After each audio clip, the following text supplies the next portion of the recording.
It's time. 10, 9, 8, 7, 6, 5, 4, 3, 2, 1, 0. Blast off. It's time for Hastings Sodbuster Baseball. 3 balls, 2 strikes, 2 outs. Runner will be going. This is the payoff pitch. Let's see if Shea can get out of the inning here. The kick and deliver. Swung on it, missed it, got him. 12 strikeouts for Shea Shanneman. That one hits to left field. Making the left fielder go back. Keep going back, and that thing is going to be gone. It's out of here. Holy moly, Cole Evans. 370 feet. Cole Evans got a hold of that thing. Wow. That one hit to short. Cervantes to second, back to first, and they get him. Nicely turned double play there, the old 6-4-3, and there's 2 down. Third double play tonight turned by the Busters. Sodbuster Baseball is on the air. All right, good evening, everybody. Josh Salmon with you, voice of Sodbuster Baseball, as we get set for Western Nebraska Pioneers here in town for 3 games, Friday, Saturday, Sunday night. Originally, we're going to do a doubleheader and then another game, but decided, hey, let's divide it up into 3 days because it's just so much fun. That's part of the reasoning behind it, yeah. Right now at Duncan Field, it is 81 degrees, a lot cooler than yesterday. Wind blowing in from left field, which is very rare here also.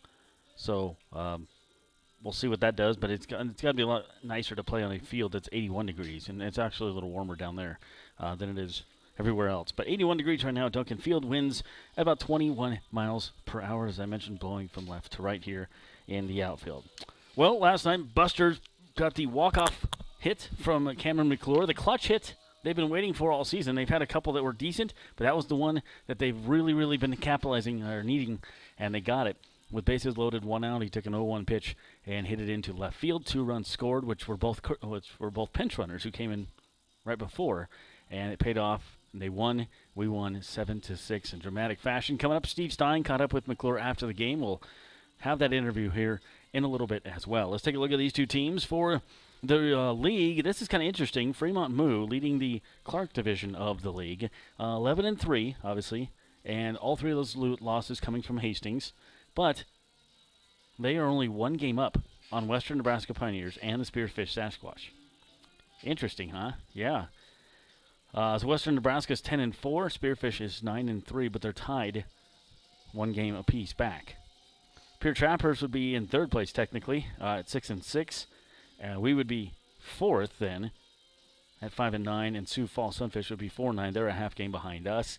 We are 2 games behind Pure and 4 out of 1st place. So still anybody's game, right? We got a lot of baseball left in the season. Lewis Division, Mining City Tommyknockers, and the Source Valley Saberdogs, who will be here before you know it, they are tied for 1st with 9-5 record in the Lewis Division.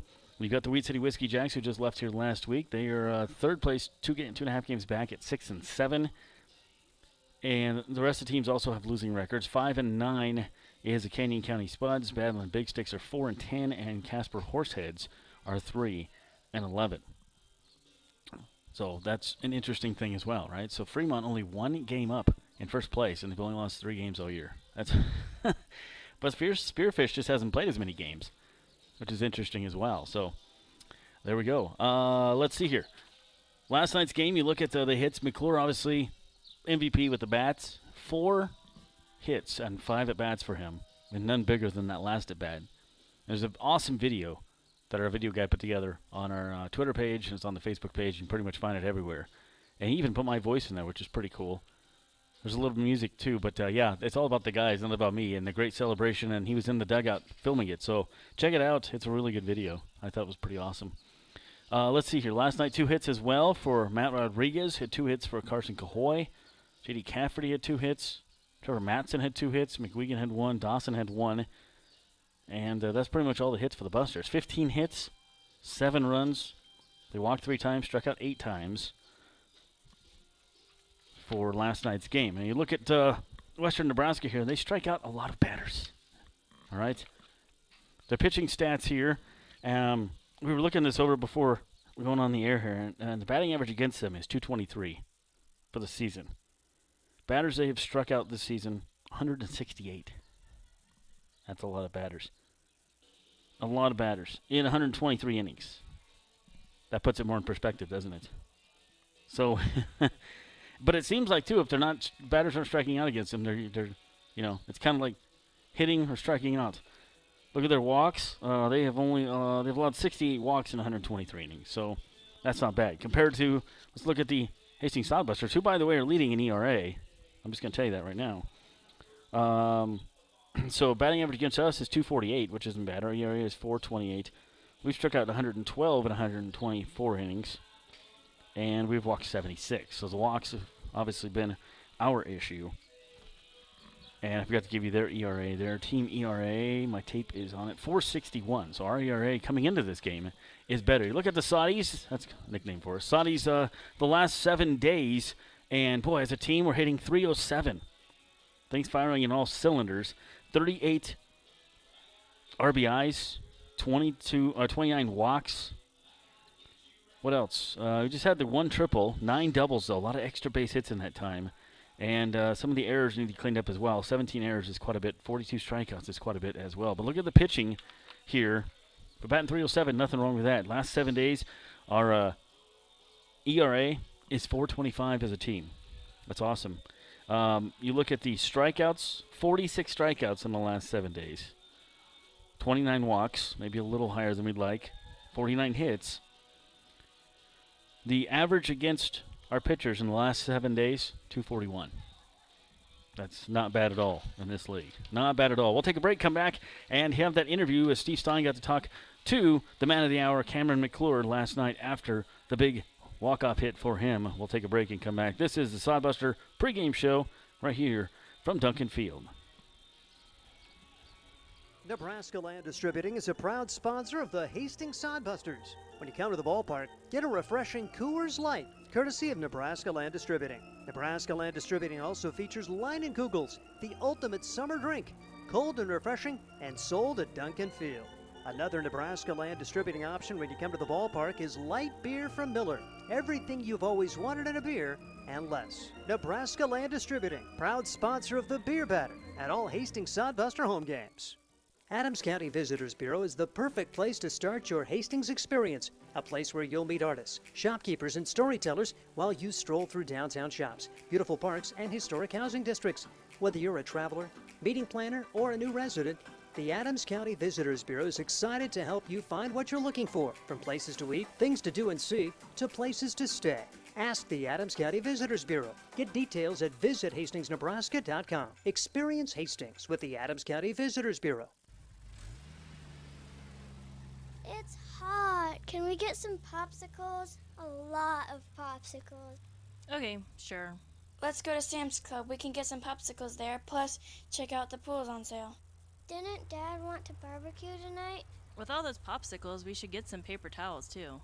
Good idea, Mom. I'll grab some chips. Sam's Club has something for every season. Sam's Club, a proud sponsor of Hastings Sodbuster Baseball. Stop by before or after the game. For the best in promotional videos, custom designs, photography, websites, and more, it's Provident Promotions. You've got the business. Now make it stand out with Provident Promotions. Provident Promotions can help you design your logo, website, custom make your promotional video, and shoot just the right photo for your company or business needs to be seen everywhere. And they even offer email marketing services and social media management. Let them help you from start to finish. 111 North Burlington Avenue, Suite 110 in Hastings, a proud sponsor of Sodbuster Baseball. Welcome back to the Sodbuster pregame show. Duncan Field, Josh Salmon, Steve Stein will join me a little bit later. Nate Miller to my right, our tech guy, ready to go. Western Nebraska Pioneers in town. Think about the first couple years of this league and how powerful this team was. They were the Moo before the Moo were the Moo. You got all that? They were a very powerful team there and didn't have a bad season last year. Not having a bad season this year either, but not the numbers the year they put up when that championship time around there. Let's take a look at their season. And as I mentioned, they are in a tie for second place, 1 game out behind Fremont, with tied with Spearfish, and the record is 10-4. Their wins this year coming from they've been all over Casper all season long. They have 5 wins against Casper in 6 games this season. They beat the Badland Big Sticks 3 times. They beat the Tommyknockers once. And they beat Pierre once. So there's all their wins. Of course, Busters have the Wheat City Whiskey Jacks. They have 3 against the Moo. And then they have 1 against Pierre, that big blowout, 20-some run game in Pierre. So Pretty cool. The Busters only have the one. It's kind of interesting. You look at our wins, and we only have one win on the road. Our other 4 wins have been here at Duncan Field. So we just play home games all season. Doesn't work that way? I don't think it works that way. Because then somebody would have to be the road team, right? If everybody played at home, you'd be playing scrimmage games, so that wouldn't work out.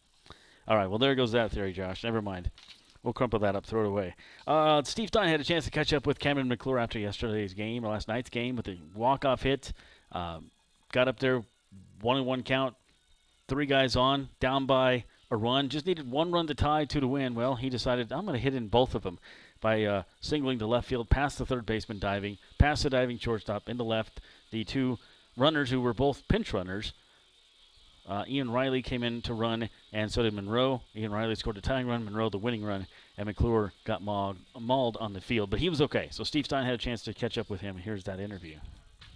Sodbuster Spotlight as we talk with Cameron McClure after the Hastings Sodbusters rally for a 7-6 win. McClure with a 2-run single, bottom of the 9th. This is what baseball's all about. Have you had many moments like that where you have a walk-off dog pile situation? Honestly, this is my first time doing that. That's my first walk-off, and I couldn't be prouder to be a Sodbuster to make it happen then. And really a team effort. You guys get the 1 run in the 8th to kind of give yourself a chance. 1 up, 1 down in the 9th. What were you thinking in the dugout? Did you think you still had a chance against Ozuna? I mean, Ozuna's a great pitcher. He's been pitching great against us all year. And, I mean, all we were trying to do was compete, you know. We don't know what the outcome is. We didn't know what we were going to do, but we were going to give it our all. And, you know, whatever happens, happens. Bases loaded, 1 out. What was the message from Chandler Wagner as he called you down the line? He said, see the ball up, try to get something in the air, stay out of the double play, and, you know, be big. And you kind of went after the low pitches, but you were able to find the right spot. Talk about the pitch you hit.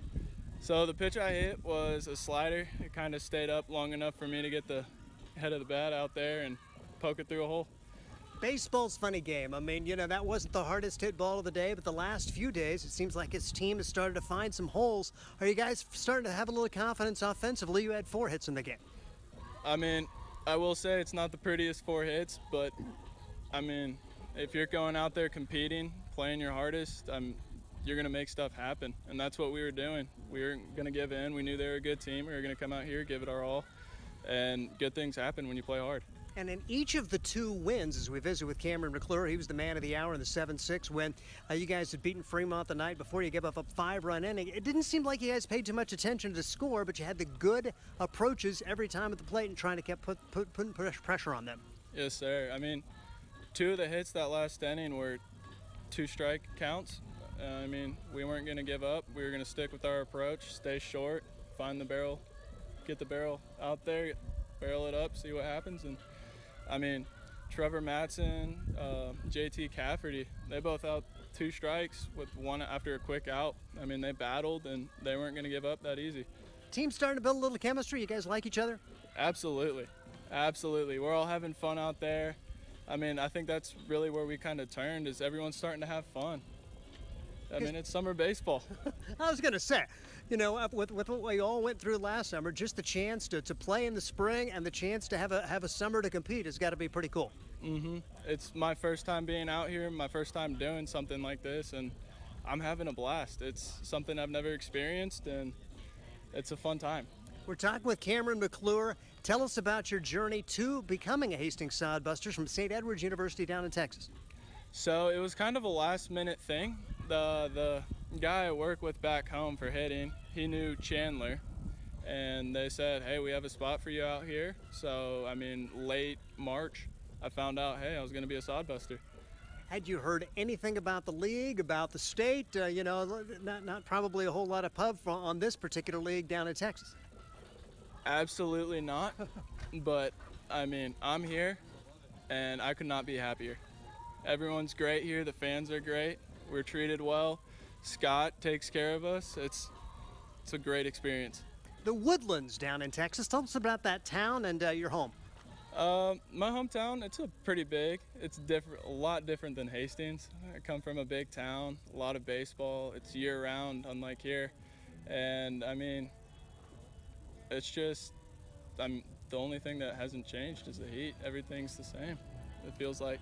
What are you studying at St. Edwards? What do you want to see yourself doing someday? So I'm a pre-med major at St. Edwards, and my dream job would be to be a dermatologist. So kind of a weird one, but. How many more years of school do you got? I have a year and a half left, and then 2 more of baseball, so we'll see how that works out. And I was going to say, you know, the chance to play baseball in the summer, if that opportunity presented itself, would you like to continue to play baseball for a little longer? Oh, absolutely. I want to play this sport as long as I can. I mean, it's every kid's dream to just keep playing. And, I mean, I know it's a game, but it means a lot more to me, and it's fun. So I'm going to keep going as long as I can go.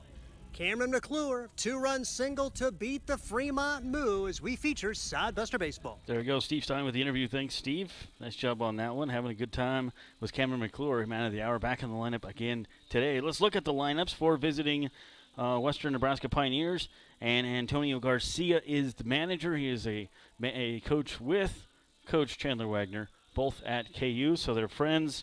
There's a lot of connections on these two teams between the players and the managers and the coaches, and we'll talk about that in this 3-game series as things go along here this weekend. But it's a lot of fun. A lot of the guys were chewing the fat before the game in each other's dugouts, and that's a neat feeling. It's a fun deal. I'll lead off for the Pioneers is Eric Smelko. He's in center field. Dalton Frank is the shortstop, batting second. You have Cade McGee at third base, batting third, and J.T. Walden, the DH, batting fourth. Brian Webb is the first baseman, batting fifth. John Ponder is in left field, batting sixth. Nathan Mariquin is in right field, batting seventh. Nate Schwartz is the catcher, batting eighth. And Kellen Rutz is the second baseman, batting ninth, with pitcher Luke Short on the hill. Again, for the Western Nebraska Pioneers, it is Smelko, Frank, McGee, Walden, Webb, Ponder, Mariquin, Schwartz, Rutz, with the pitcher Luke Short. For Hastings Sodbusters, Omar Jackson will lead things off in center field. Cole Dawson will be batting second at shortstop. J.T. Cafferty, DH tonight, batting third. Trevor Matson back over at first base tonight after third base last night. He is batting fourth. Trayton Kozel in left field, batting fifth. Cameron McClure, the man of the hour from last night, is batting sixth and in right field. Tyler Monroe at second base, batting seventh. Nick Carlson behind the dish tonight, giving McQuiggan the 9 up. Nick does a good job back there as well. He is the catcher, batting eighth and batting ninth. Trevor Stevens, haven't seen him in a while. Trevor back in the lineup over at third base with Jeremy Schneider on the hill for the Sodbusters. So it's Jackson, Dawson, Cafferty, Matson, Kozel, McClure, Monroe, Carlson, Stevens, and Jeremy Schneider on the hill. We'll take a break and come right back. This is the pregame show for Sodbuster Baseball. You know Graham Tire for their quality tires and service, but did you know that they do brakes, batteries, and oil changes, and even shocks and struts? Graham Tire in Hastings has the quality products and great service you have come to expect from the Graham name. Rick and his crew will get you fixed up and right back on the road safely. And you can trust that the job was done right. That's peace of mind. Graham Tire in Hastings, West 2nd Street, open 7:30 to 5:30, Monday through Friday. A proud sponsor of Sodbuster Baseball. Hey you, your ad here. It's Josh Salmon of Salmon Says Media.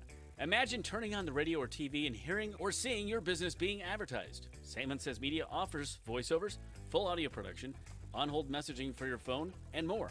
Nearly 2 decades of experience. Salmon Says Media also offers radio imaging and podcast production. See us on Facebook. Salmon Says Media, the official media partner of the Hastings Sodbusters. 5 Points Bank of Hastings, safe, strong, and growing. Back in September of 2000, we opened for business at 4th and St. Joe with a staff of 5. Now we have 3 banking locations, over 45 employees, and have grown to become the largest locally owned bank in Hastings. Since our opening, we've listened to you and responded by providing high-quality customer service, new banking technology, and provided support to many community organizations. We appreciate you. All right, hey, welcome to beautiful Duncan Field. This is Scott Galusha. I'm taking over for Fish here in a second. We got him in the bullpen. He's going to throw out our first pitch, and I'm completely going to make fun of him when he gets out there. So it's a neat opportunity. I've done this a few times with Brian Gallagher in my life, and so I like having the headset on. But it's a beautiful night here at Duncan. First time we've had the wind blowing out. Wind a little bit from the north, blowing out a little bit, and it's going to be fun for us for sure. The Western Nebraska Pioneers are coached by our coach's best friend. So we've got a lot of pranks going on this weekend. It's going to be a big weekend for the Sodbusters. First and foremost, tomorrow we are having our 9 innings of winning, and it's just about $3,000 worth of gifts we're giving away just tomorrow night. Now all you got to do is be here, buy yourself a raffle ticket, and somebody's going to go home with a $700 grill, and we've got Garth Brooks tickets, Kansas City Royals tickets with parking. We got a big TV from Sam's Club, Traeger grill. We've got all kinds of neat things. A one-of-a-kind picture by my best friend Jimmy Rash, who's a photographer for the University of Nebraska. It's going to be a nice night. It's going to be great weather, so bring your family out to the ball game for us. Just a wonderful atmosphere, and cheer us on. We're starting to play pretty well, which makes us very excited, and we're looking forward to playing somebody that isn't the Fremont move. So we're about 5 minutes or so away from that first pitch. Late arriving crowd. This is a game that we didn't originally have. We had scheduled, then it had to be changed, then we got the field open.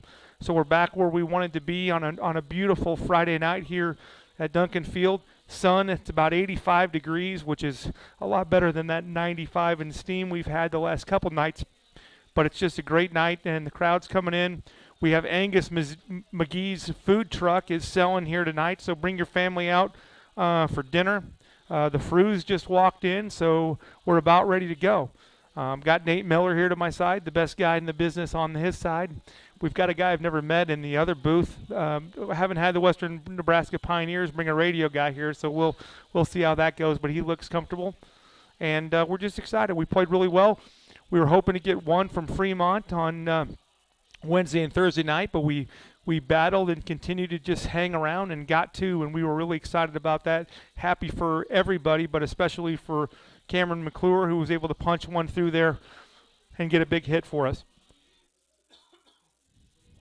So just getting ready. Just got done with the post-game meeting the pre-game meeting between the coaches, and a little bit of joking around. A couple people that I want to thank. Cody Williams does a fantastic job for us here, maintenance for Duncan Field.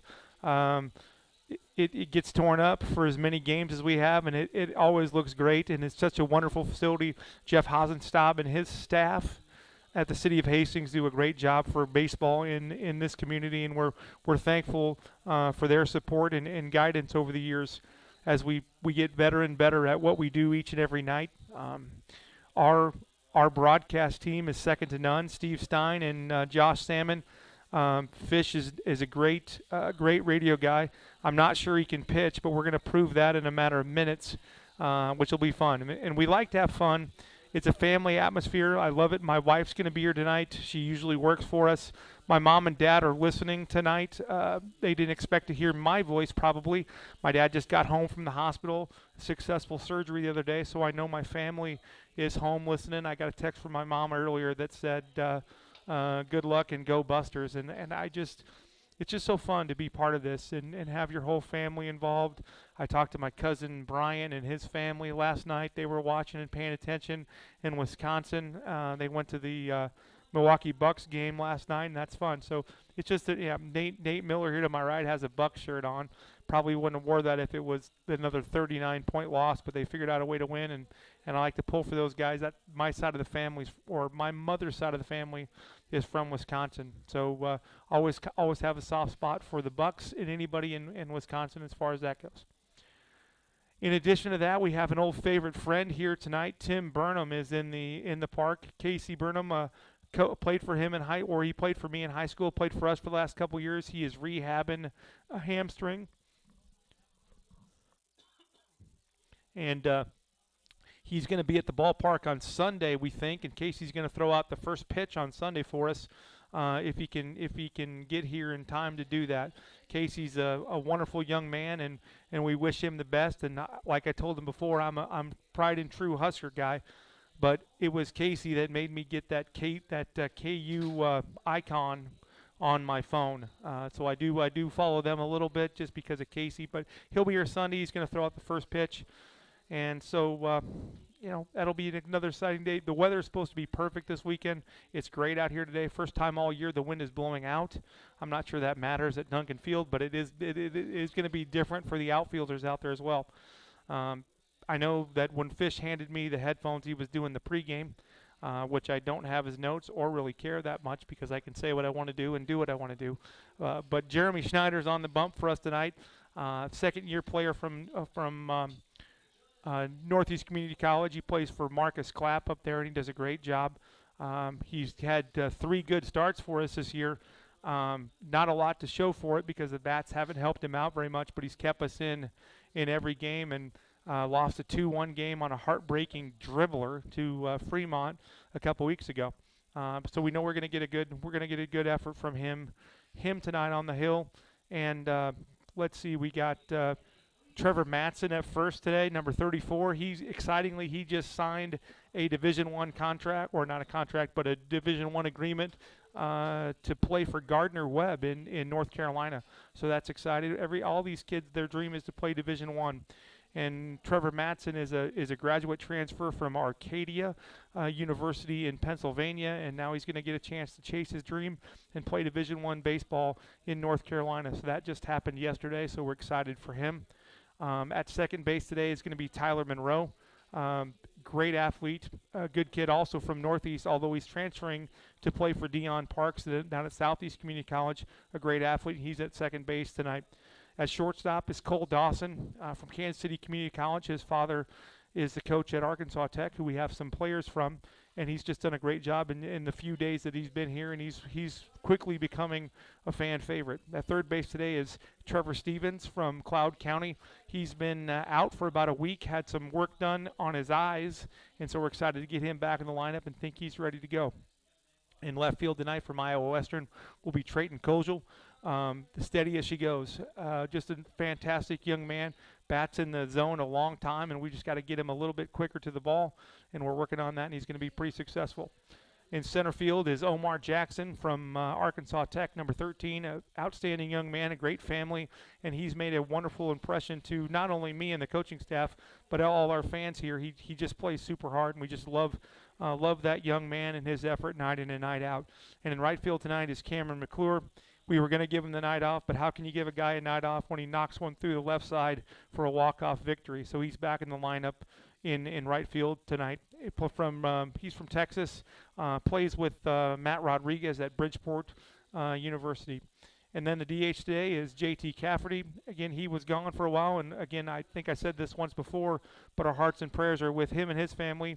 Last week or so, the Caffertys J.T. lost his grandmother, and he was gone from us for a while, and he's been back for a couple days, and he got that big ninth inning comeback started for us last night with a solid single to left field. So that's how we're going to go today. Oh, Nick Carlson is going to catch. A local kid from Kearney, played a little bit for us last year.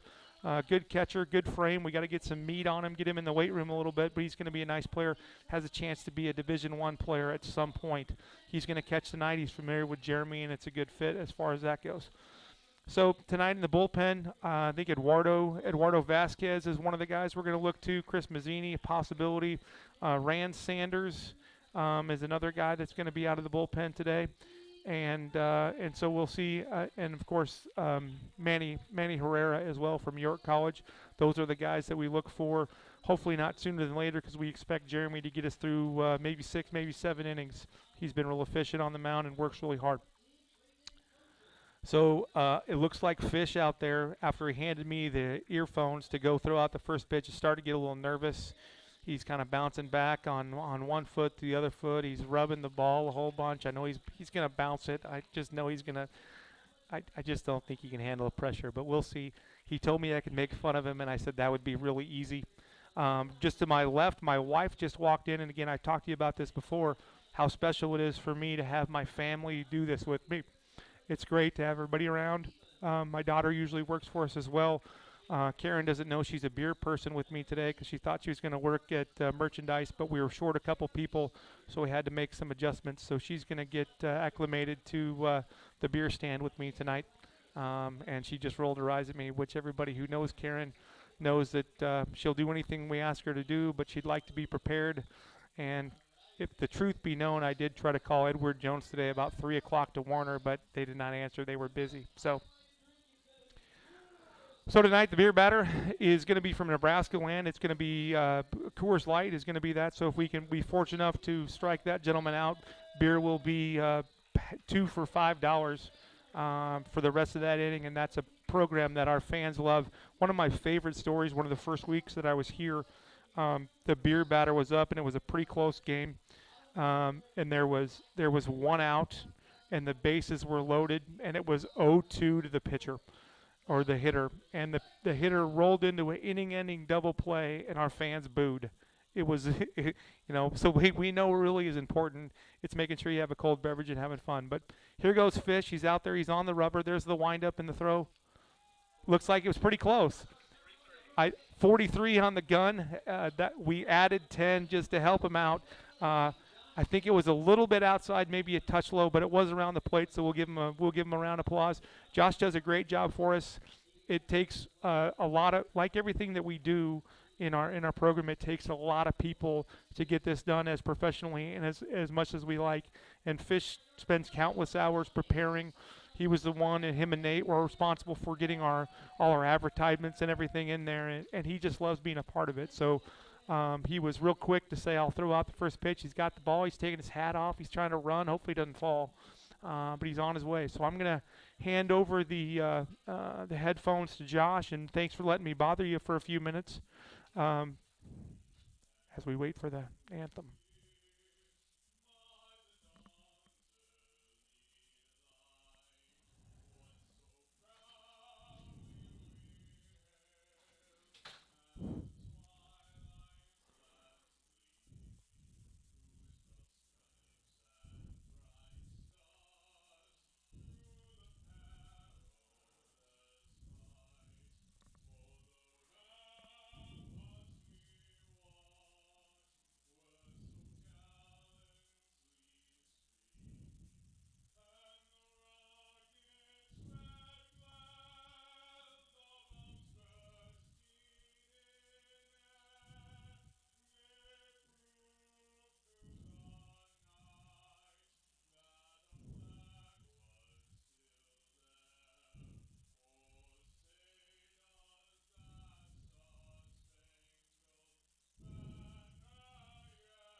So I'm grudgingly going to hand the headphones back for a second, but one more thing. It's a beautiful night. Bring your family out. We got Angus McGee's food truck out here, so you got a little bit of different choices to eat tonight, and it's just a beautiful night and a great night to be at the ballpark. We got margaritas on sale as well. My wife is going to be selling those to you, so grab the family. Coming out to the ballpark is a great night. And grudgingly, I think I'll turn the headphones over to Fish and let him do his thing, although you want to switch? This is kind of fun. You like that? Yeah, I like this. Okay. Well, hey, thank you very much. I will be back. We'll talk probably in the 4th or 5th inning or something like that where it's around Steve. But again, Fish, thanks for what you do. I appreciate it very much, and have a good one. That was my off-speed pitch, 43 miles an hour, but it was a strike in most strike zones. There we go. All right. So there was my strike. I didn't know I was going to do that till a little while ago. So I was just like, okay.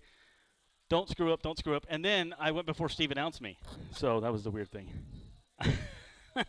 That's all right. Well, there you go. First time I've ever thrown out a first pitch. He goes, how's your arm? And I'm like, wait a minute. What? How's my arm? What am I doing here? I'm too old to play in this league. I'm old enough to be these guys' dad. So that was fun. Josh Salmon back with you. Let me get in the broadcasting hat again here. And I honestly couldn't tell you the last time I stepped on a pitcher's mound. I never was a pitcher ever in the 8 years I played baseball. So that was probably the best I've ever thrown there on a mound. So I'm proud of that I still have it all these years later. I was an outfielder. The guys told me to do the sword thing when I was done. I didn't do the sword thing. But they were all cheering for me, so that was fun. All right, so again, the order for the Pioneers is you have Smelko, Frank, McGee, Walden, Webb, Ponder, It's Mariquin and Schwartz, Rutz, and pitcher is Short. For your Sodbusters, Jackson, Dawson, Cafferty, Matson, Kozel, McClure, Monroe, Carlson, Stevens, and Jeremy Schneider out there on the hill. Jeremy's such a nice guy. He's like, "Are you throwing out the first pitch?" He's like, "All right." So that was fun. He even jumped our car the other night when our battery died out here in the parking lot. He was anxious to get going. That was after the win, the Wheat City win. I don't know, was it the first Fremont win? I think it was. Anyways, he jumped our car, and nice young man there. So Smelko comes up from La Mesa, California, and I was talking to him before the game. La Mesa is right next to Santee in San Diego. I mean, they've just, the borders touch. And so I'm from Santee. He's from La Mesa. So fun little conversation we had with him. Left-handed batter here is Smelko. Pitch on the way from Schneider is outside, ball one. Smelko, center fielder, .318 batting average. 1-0 count here coming up from Schneider. And that one misses outside. Just underway. Here at Duncan Field. Steve's going to give me a hard time because he didn't get to announce me before I threw my first pitch. He comes in later. We'll talk about it. Here's the 2-0. And outside there for Jeremy. 3-0 here to Smelko. It's Smelko. If he gets on base, he could steal. He's got 4. Tied for team lead with a couple of guys. That one way upstairs. And it's a 4-pitch walk to the center fielder for Western Nebraska Pioneers.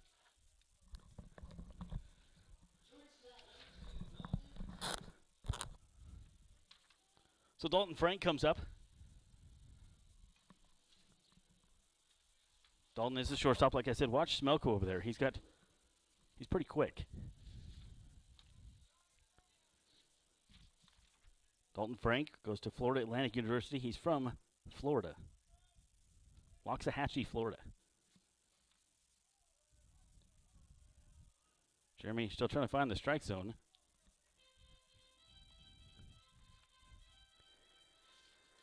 Jeremy Schneider's pitched a couple games for us this season. Last time he pitched was June 5th against Wheat City. Didn't get the decision on that one. His record is 0-2, 3.43 ERA. There's a strike. 3 games, all starts, 18.1 innings pitched. Struck out 14 batters, gave up 16 hits, and walked 8. 1-1 here to Dalton Frank, the shortstop, runner on. Just underway, Western Nebraska and Hastings. Anybody but Fremont, right? We just see them enough. Nothing against them. Here's the 1-1, popped up, center field. Jackson is out there and makes the catch. There's one down. So good pitch there by Jeremy to get him to drop his shoulder and pop it up. Brings up Cade McGee, the third baseman.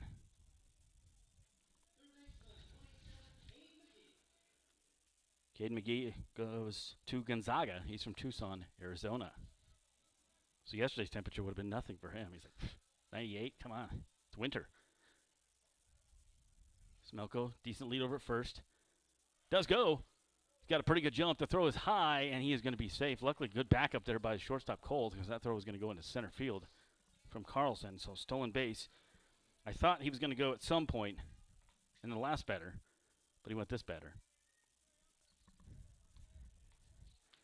A lot of connections between these two teams as far as guys play together. Trevor Matson, as you may remember, was on the Western Nebraska team last year and came to us this year. A 1-0 here from Schneider to Cade McGee, excuse me. If I can read my writing. 2-0. Runner on second. That is Smelko. He goes to St. Mary's. Setting up on the outside is Carlson. Let's see if he goes out there. He does. 87 miles an hour from Schneider. A little bit faster than my first pitch. 2 balls and a strike. There's a reason why I'm up here. That and I'm old. 2 balls, 1 strike, 1 out. Runner on second. No score here. Top 1.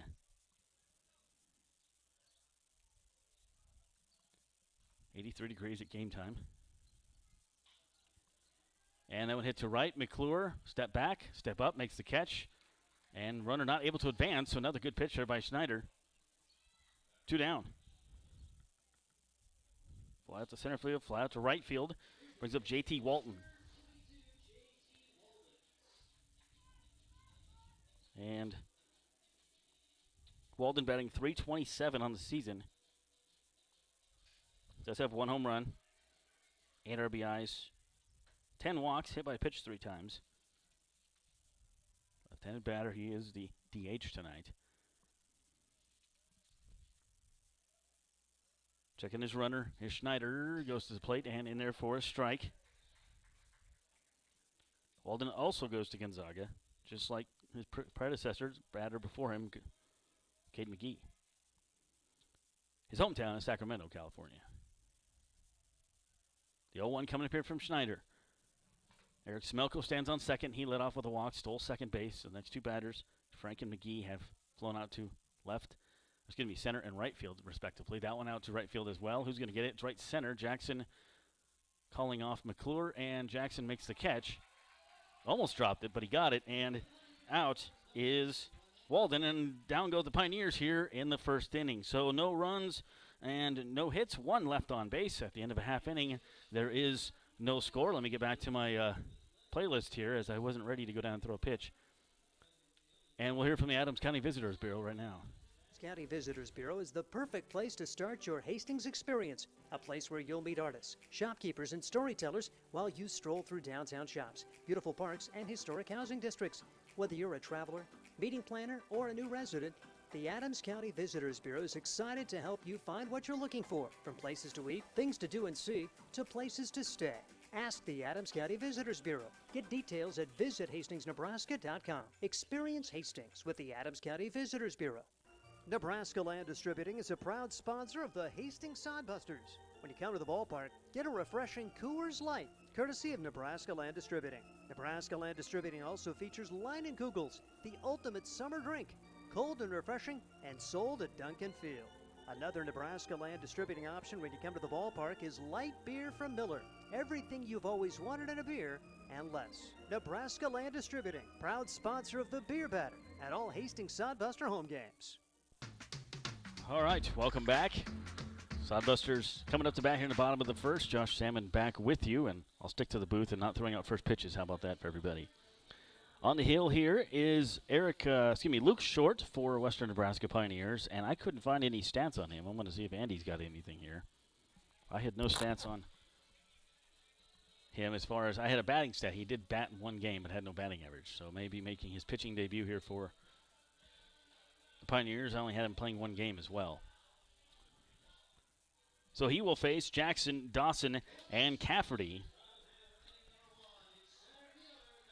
Arkansas Tech student Omar Jackson. I was talking to his coach last night, Cole Dawson's dad. He was in attendance last night. Nice guy, knows his baseball, says he likes Jackson out there. He enjoys his kid on the team. So, lefty versus lefty matchup. Omar came in to pinch hit last night. Got that double. I went in there for a strike from Short. No score, bottom 1. Only had 1 runner on base. It was a walk to a Pioneer. Their shirts say the Pios, if you're wondering what the jerseys say. The black jerseys. They're probably dark blue, but they look like they're black. I'm going to go dark blue. Dark blue hats, red Bills with the gray pants. Busters in their green shirts and white pants. 0-2 here to Omar Jackson, your center fielder for Hastings. The lefty, Luke Short delivers. That one misses for ball 1. You've had pretty much the same umpires the last couple series. The Weed City umpires, remember those guys? They did the Fremont games, now they're doing this game. And that one had some late movement. Omar buckled. He probably didn't really need to. It was a ball, but I thought it was going to hit him, and then it really broke across the plate there. But it was too late already by then. 2 balls, 2 strikes. And the offering from Short. That one hit third base side, slicing out of play, bound by left field, and we'll do the 2-2 again. Jackson, Cole, Dawson, and JT Cafferty this inning due up with its first 3 batters.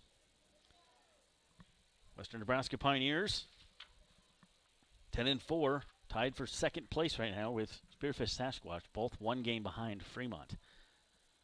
I was talking to the Sawbusters down the dugout a little while ago, and they didn't realize that it was that close. I said, yeah. Pierre is 4 games back, and I said, I think you guys are 5 or 6. So there you go. That one hit to right field. He clobbered that thing. Good hit there by Jackson, and it's just running out of real estate. But that thing went about probably 355, something like that, to 367 is the distance out there. Omar got a hold of that thing, and the wind helped push it as well. But it was an out nonetheless. Mariquin with the catch. Fly out to right field. Hit that thing right on the screws. Cole Dawson comes up, your shortstop. Cole, 1 hit last night. 1 of 5 with an RBI. Moved down just a little bit in the order to the second. Not a big deal. Good athlete here. Not that Omar wasn't, but just saying he's well-rounded athlete here. We asked him to play third a couple times. He's never played third before, but he did it. Made some good plays over there. Here's the 1-0 from short.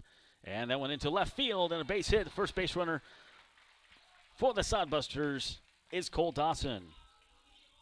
1 on here, 1 out for Hastings. 3-game series. Tomorrow is 9 innings of winning here at the ballpark. Now, see 19 years or older, buy your raffle tickets. You could win a big screen TV, Royals tickets to a game in the Crown section where you get the food and stuff. Season tickets next year for the Hastings Sodbusters. Garth Brooks tickets, a Trigger Grill, lottery scratch tickets. There's a golfing certificate, all kinds of stuff. 9 innings of winnings tomorrow, 6:35. First pitch we'd like to see out here. Luke Shorts to JT Cafferty, and a delayed strike call. The ball's 1 strike, 1 out, 1 on here for Hastings. No score, bottom 1. Dawson over at first, decent lead being held on. And he goes, swung on and missed on the breaking ball. It's a pretty good throw, but it bounces into center field. The throw was perhaps a little short, or the second baseman didn't come up with it, 1 of the 2. Put that down as a stolen base for Cole Dawson. He had a decent jump, but that throw wasn't bad. It was just a little in front of the bag. I think the second baseman probably should have came up with that thing. He wouldn't have been able to apply the tag in time. But no less, the shortstop backed him up. 0-2 coming up here. Meanwhile, the pitch was a strike to JT Cafferty. So now runner in scoring position here for JT. The start at first base yesterday. Check swings it back to the net. Cafferty last night against Fremont. 2 of 4 with a run scored and 2 strikeouts and a walk. Cole Dawson stands on second. JT Cafferty, your DH tonight for the Sodbusters. Bottom 1, no score. Floats that thing in there and just missed, 68. Some nice break on it, a ball and 2 strikes. Drayton Coles will do up next. Excuse me, Trevor Matson do up next. Then Kozel. 1 ball, 2 strikes, 1 out. Outfield playing deep in center and left. A little shallower in right for the right-handed batter, Cafferty. Swung on and missed on 3rd strike. They're going to throw down to first to complete the play, and there's 2 down. This Western Nebraska team does throw the strikeouts, as we mentioned. As a team, they've thrown 169, including that one right there, for the season. That's a lot of strikeouts. But, again, this is the first time this guy's pitched this year for Western Nebraska. Brings up Trevor Matson. These teams will meet after this weekend, again next weekend, but in their house out in Gering. If you want to make a road trip, that's supposed to be a pretty cool stadium out there. I've never been out there. 2 outs, 1 on here for the Busters. Swung on and missed by Matson on 83. Trevor Matson will start back over at first base tonight. He was at third last night. Versatile guy. Had one of the big hits. He had that second, represented the winning run, basically. Hit in the bottom of the 9th. They pinch ran for him with Tyler Monroe. Curveball called a strike. 0-2 here for Trevor Matson. Cole Dawson stands on second base. He singled and then stole second. Jackson led off the inning flying out to right field. Cafferty struck out a moment ago. 0-2, 2 outs here. Pitch coming up from Luke Short. Lefty checks his runner, kicks and delivers. Matson checks swing and doesn't go. They're going to appeal, and he didn't. 1 ball, 2 strikes. Trayton Coles will do up next for the Sodbusters. Friday night's much cooler night out here tonight at the field than last night. 81. Winds at 21 miles an hour. Some temperatures yesterday reached 98 in some places around here. I know Grand Island did. Hastings did before the game started. It was still about 95, I think, when game started. 1-2 inside to Trevor. He does lead the team in hit by pitches. We'll take runners on if we get him that way, I guess, as long as he doesn't get hurt, correct? Right. Matson wears the big number 34. Most famous 34 I can think of was Kirby Puckett. Number 34, uniform number. Here's the 2-2 coming up with a runner on second, no score, bottom one. Luke Short kicks and delivers, and that one misses. 3-2, so good job battling back here by Trevor Matson. He was down 0-2. Last 3 pitches have been ball.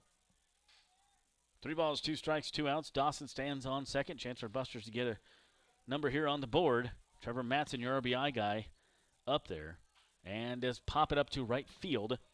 Out there is Mariquin, and he makes the catch to retire the side. So no runs on 1 hit and 1 left on base. At the end of 1 complete, we have no score. This is Sodbuster Baseball from Duncan Field. And now a word from Sam's Club. I'm a working mom. I don't have a lot of time for grocery shopping. That's why Sam's Club is so convenient. I can get the food my family loves, household supplies, and be on my way. My husband likes that they offer oil changes and tire services. Really saves him time.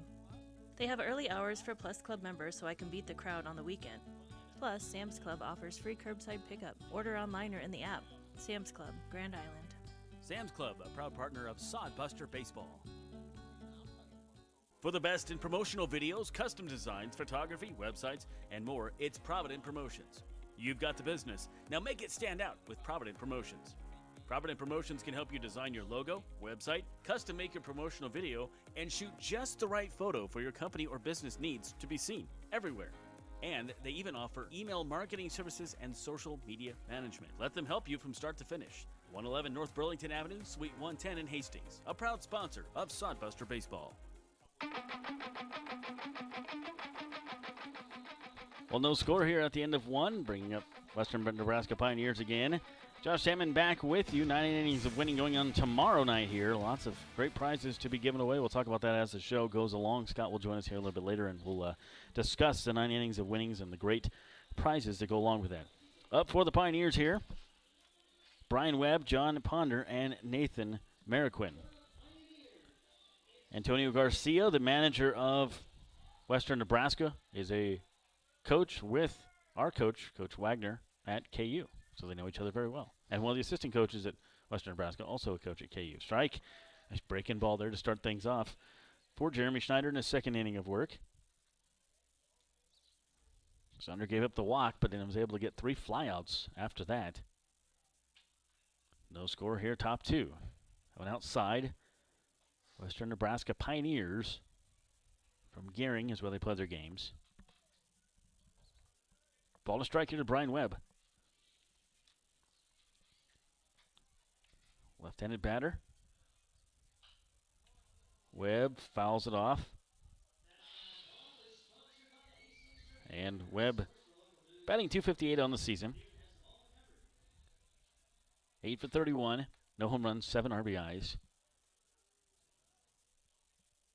A lot of left-handed batters in this order against the righty Schneider. He does deliver the 1-2. Called strike 3. Have a seat, Webb. Welcome to the strike zone we've been putting up with for 6 games. And it may change. Find out later. John Ponder. The left fielder is John Ponder. Where's the number 16?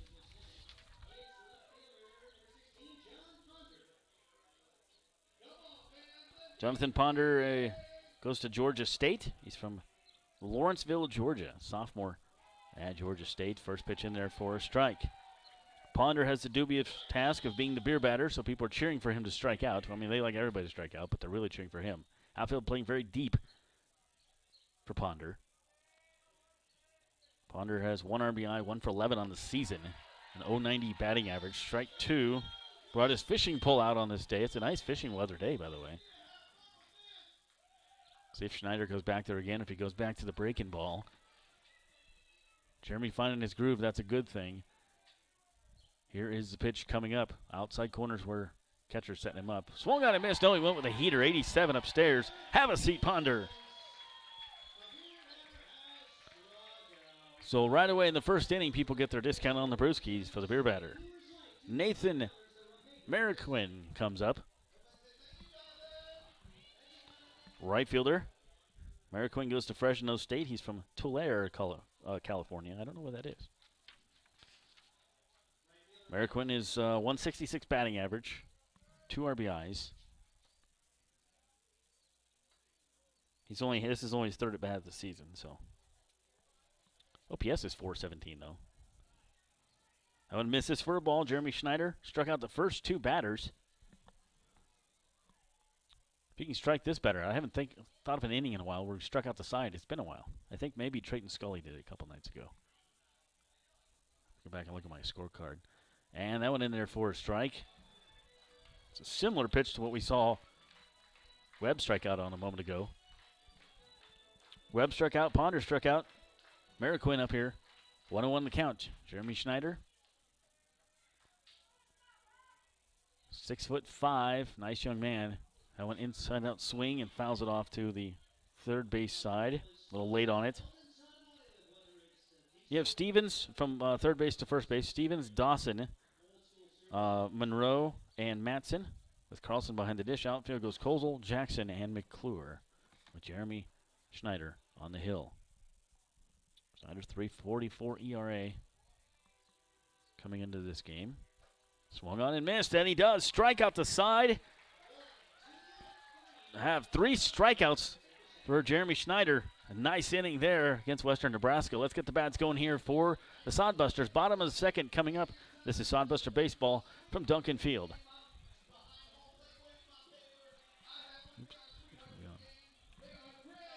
Timeout. Smith, we only need 1 more out. Do you think you have enough energy? I'm exhausted and it's hot out here. I'm thinking about enjoying that nice, cool air conditioning I have at home. Oh yeah, you've talked about Rudd's Heating and AC, the #1 source for residential and commercial HVAC services in Nebraska for over 45 years. Yeah, now. I have enough for 1 more batter, Coach. Smith, go finish this thing so we can all go home and cool off. Visit RuttsHeatingandAir.com. Nebraska has some of the most beautiful state parks in the country. And to celebrate their 100th anniversary, the Nebraska Lottery announces our Great Outdoors Getaway promotion. Through June 8, 2021, enter any non-winning $5 Nebraska State Park Centennial Scratch ticket for a chance to win a 2-night stay at a Nebraska State Park, $2,021 in cash, and Nebraska Lottery and Game and Parks merchandise. State parks as great as ours deserve a promotion as great as this. Top prize odds 1 in 80,000. Welcome back to Duncan Field as Jeremy Schneider gives his defense a little break by striking out the side. Good inning there, finding his groove, and that's a good thing. Coming up for the Sodbusters here in the bottom of the second, it'll be Trayton Kozel, and then we'll see Tyler Monroe and Nick Carlson do up as well. Josh Salmon back with you, voice of Sodbuster Baseball here on your Friday night. Thanks for tuning in. I appreciate it. Trayton Kozel, 205 batting average. Hails from Waverly, Nebraska. Goes to Iowa Western. First pitch misses for a ball. Last played a couple nights ago against the Moo. The last game, the second to last game of the Moo. The first win of the 2 in a row. And that one a strike, 1-1. To Kozel. In that game on Wednesday night, he was 2 for 3. That one a little looper to the pitcher. He will take it himself. Lightly toss over to first. Easy play, 1 down there for the Sodbusters.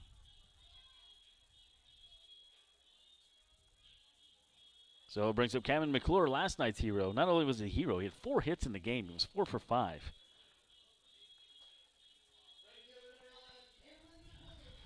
Found a crazy groove last night with the bat. So No score here, bottom 2. Duncan Field, the only hit in the game was the one from Cole Dawson in the first. Coming well outside. Luke Short. His second inning of pitching this season in the Expedition League. First time pitching is tonight. Swung on and missed on that one. 82 miles an hour. To Cameron. Cameron McClure. Didn't play in Wednesday night's game against Samu. Played last night, got 4 out of 5 hits, got the winning hit in the lineup again tonight. That was a no-brainer, right? Yeah. Well, you have to play him tonight after last night's performance. Don't extinguish the fire. 1-2 here to McClure. Monroe to up next. Outfield about straight away. Same thing on the infield. Big gap up the middle if he can drive it back up the middle. That one had a late break on it, 77. Short wanted the call. He didn't get it. You might say it came up a little short. See what I did there? 2 balls, 2 strikes, and an out. Here is the 2-2 from Luke Short. And that one fell off to the first base side. So we'll do the 2-2 again. There's a food truck here. That's awesome. I didn't see the food truck. I wonder how late he's out there. 2-2 coming up here. We'll do it again. From Luke Short to Cameron McClure. And that one low. Good job, Cameron, staying off of that one. 3-2. The only of the 3-2 count he's had in the game was to Matson, who flew out to end the first inning. No score, bottom 2. That one popped up first base side and just slicing out of play. And off the metal bleachers. So we'll do the 3-2 again. I got my Expedition League ball here that I got for throwing out the first pitch. I'll go in my baseball case. And I have a baseball room at home, so that'll go in my case. I have a G-Pack ball, too, that I found by my car one time when I was doing Hastings College games.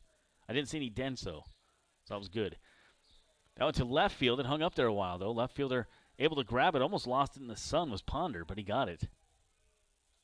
Sunglasses on, and there's 2 down. That can be a very tough sun for somebody who's not used to it. I don't think he's very used to it yet, but he did make that one. He kind of ran up, and then he had to reach up for it. Caught it down by his knee. So Tyler Monroe comes up. Monroe came in and pinch ran last night for Matson. Ended up scoring the winning run. Came all around from second on McClure's single to left. Riley courtesy ran before that. Boy, he came in and scored a tying run in the ninth. Boy, what an exciting thing that was. And there's a great video on our Facebook and Twitter page if you want to watch it with the last at bat from the dugout view. Busters with 1 hit in the game. That's the only hit in the game. That one coming back in the first from Cole Dawson. We're in the bottom of the second right now. No score.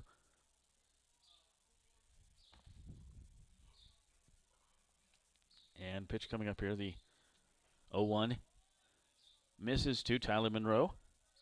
Monroe can play second. A little bit short. He's been getting a lot more reps at second base lately.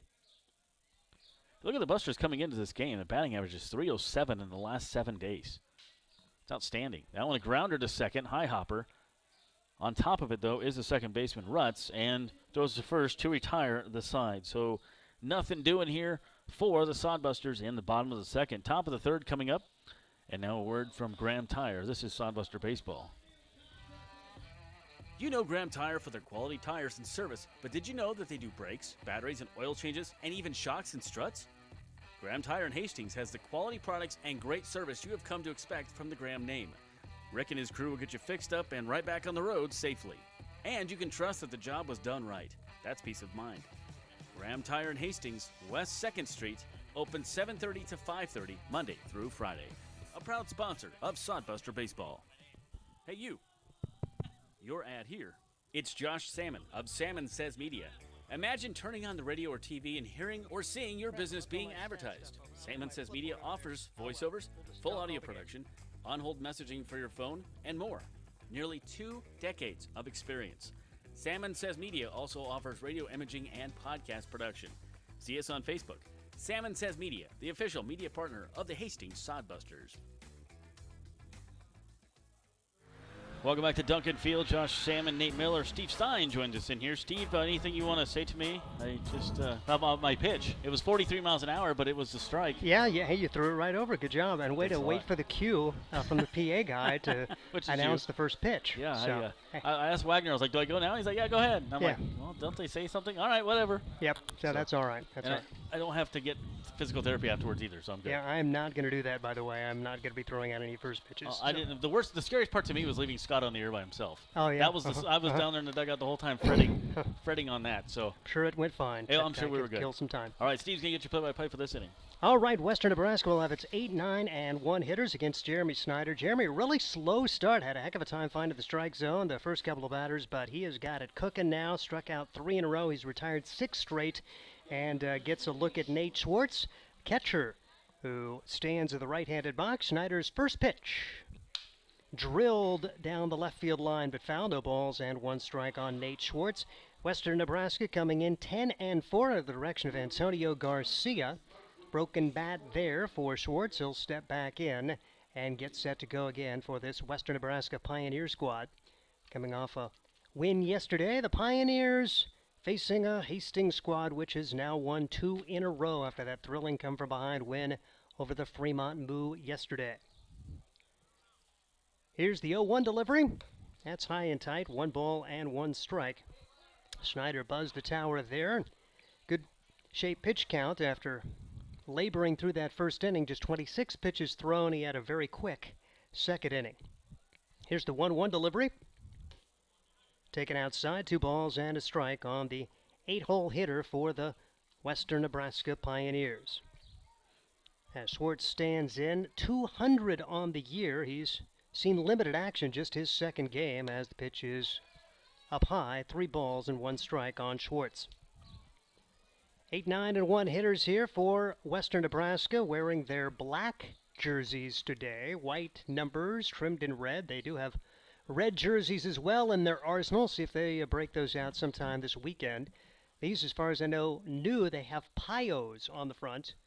The slang for pioneers, as the pitch is missing. Ball 4.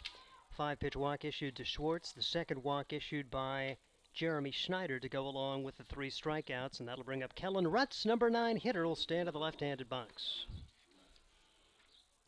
So Rutz, his opportunity to get a look at the right-hander Schneider.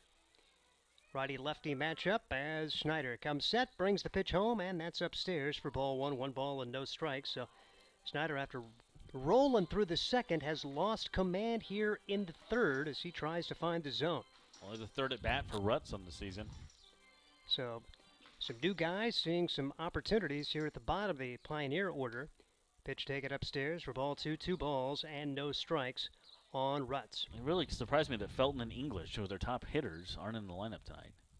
Well, and it's summer ball. You see. Got to rotate, yeah. Yep, and a lot of new faces in the lineup today for Hastings, and pretty much every other day you have an opportunity to play a new lineup if you want to get these guys a chance as the pitch is taken upstairs. 3 balls and no strikes. I mean, the last thing a guy wants to do is come to play summer ball and set 4 out of every 5 games. So you would think that most of these guys are going to get a chance. The everyday players are probably going to get a chance about every other day to be in the lineup. 3-0 delivery, and that's missing. So 1 strike in the inning from Schneider.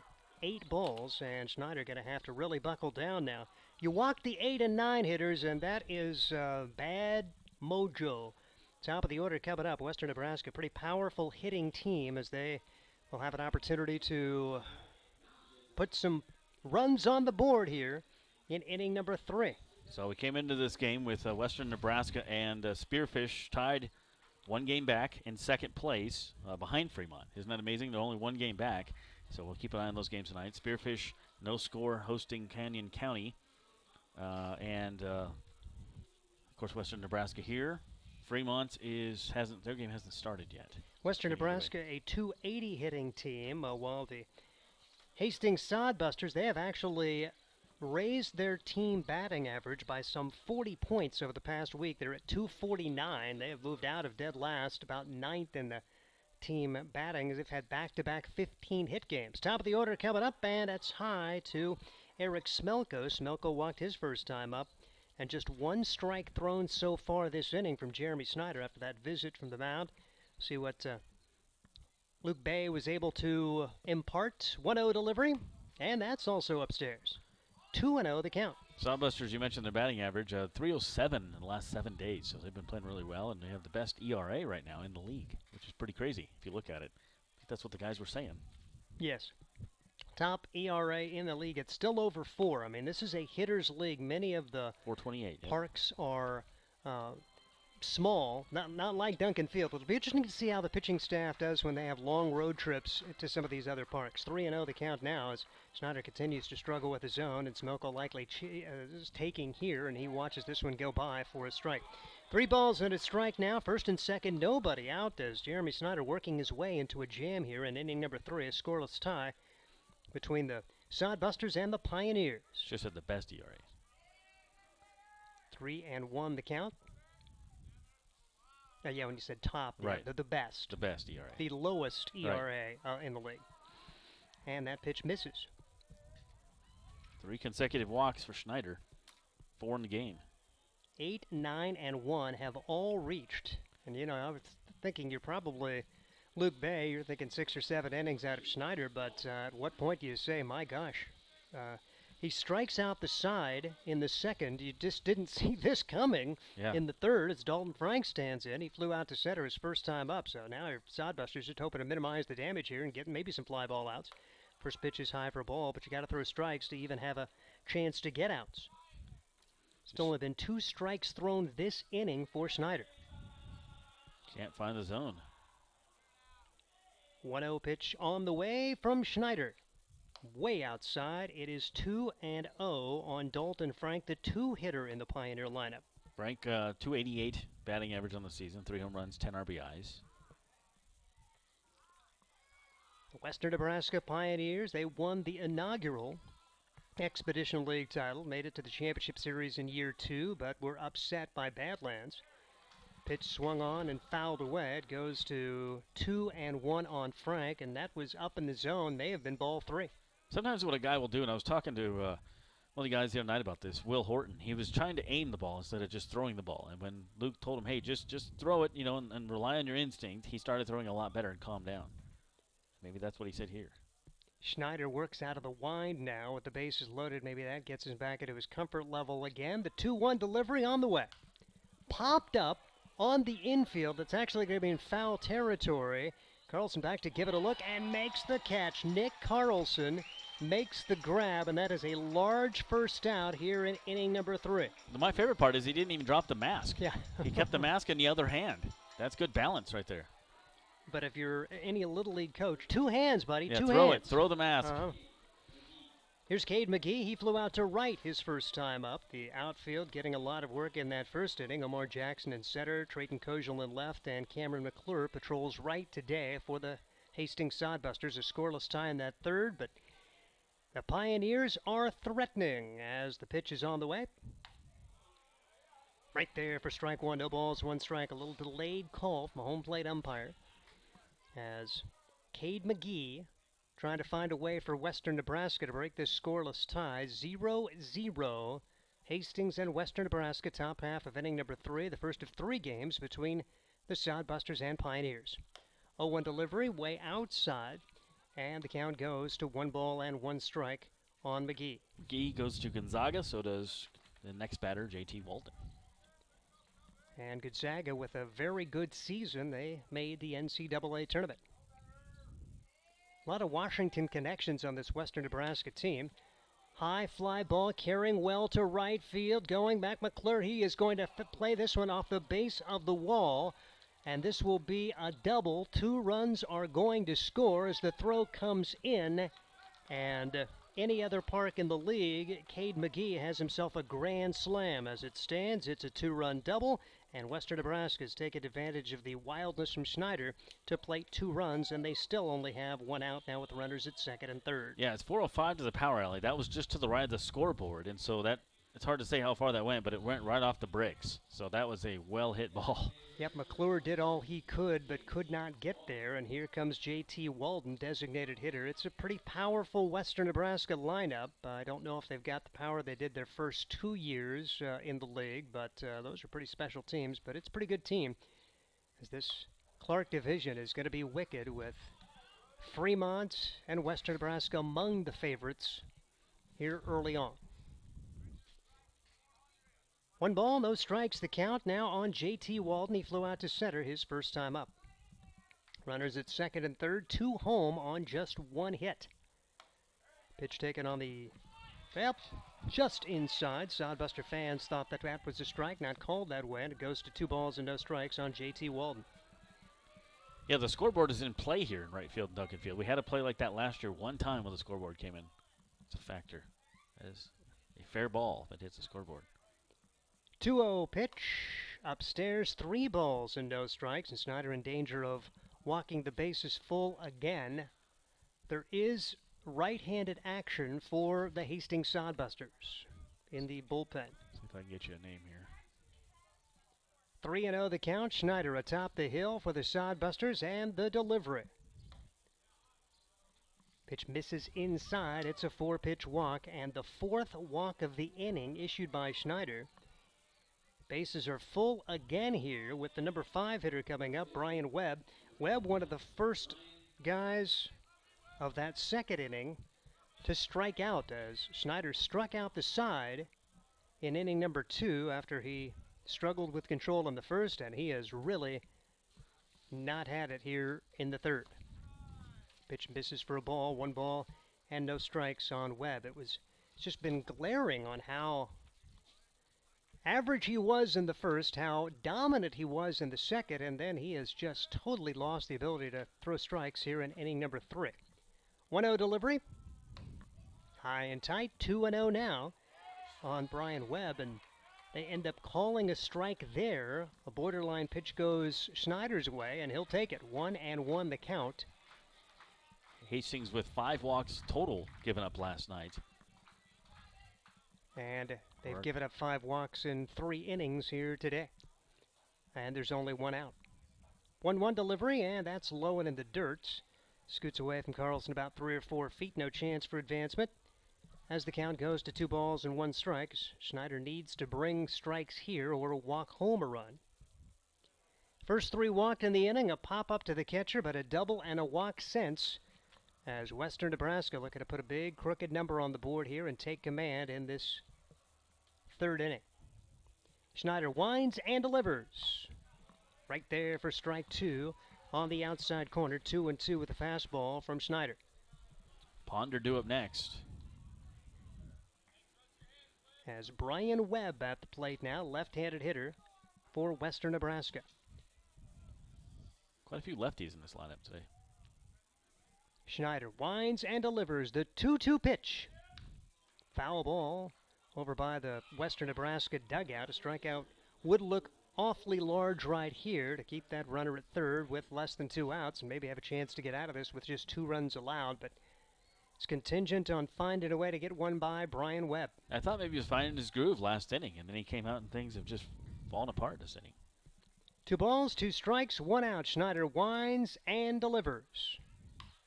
Bouncing ball right side, it's through the hole into right field. 1 run will score. Here comes the 2nd run home. The throw will come to 3rd. It's not going to be in time. It'll be a single to 2nd on the throw. And Western Nebraska has plated 2 more here on the RBI hit from Brian Webb. As we saw Smelko come in, McGee come to the plate. Walden ends up at 3rd base, and Brian Webb is now at 2nd. Well, McClure threw that ball to 3rd. Obviously, you throw it to 2nd on something like that. If you're not going to throw it home, you throw it to 2nd to keep that guy from going to 2nd. That didn't work. He did. So now you have 2 runners in scoring position again. Well, you throw it to 3rd, but you hit your cutoff man. Right, and he didn't. Here comes Ponder. He threw a direct line to 3rd, and that allowed Webb to scoot on to 2nd. Good base running there. John Ponder, a strikeout victim, his first time up, as Western Nebraska has plated 4 runs on a pair of base hits in this inning, aided by 4 walks from Schneider. 1-0 delivery. is taken upstairs. It's 2-0, and Schneider just visibly upset as he is having a thoroughly frustrating inning after he just blew this Western Nebraska team away in inning number 2. And you hope this inning's not one that lingers for the Lowell, Wyoming product. 2-0 delivery. On the corner for a strike, 2-1 with the fastball for John Ponder. Yeah, he hasn't been ahead of any hitter this inning that I have. He's had 2-2 counts, but he hasn't been ahead of anybody. The elusive strike one has not come. The 0-1 count has not happened this inning for Snyder, who misses with this one. And the count 3-1 on Ponder as Snyder on the verge of walking the bases loaded yet again. Mariquin due up next. 3-1 pitch on the way. Called strike 2, delayed call for the home plate umpire. Ponder had started to take a couple of steps. He'll get back in the box now. 4-0, Western Nebraska on top half of inning number 3. Jeremy Snyder's thrown 27 strikes, 33 balls so far in his 60-pitch outing. You'd like to have 2 strikes for every 1 ball thrown. 3-2 pitch. Swing and a miss. A large second out of the inning.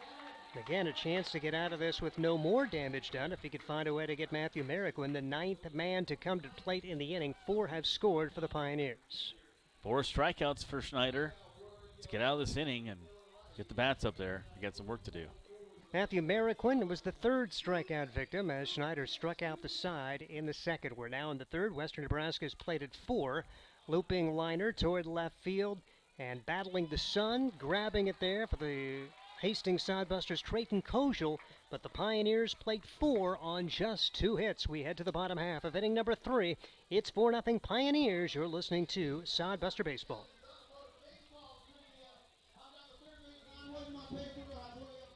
Five-star rating by Bauer Financial Research. We know our customers appreciate having their local community bank at the top of safety and soundness ratings. We are very proud of the 5-star designation and will work hard to maintain this level of excellence.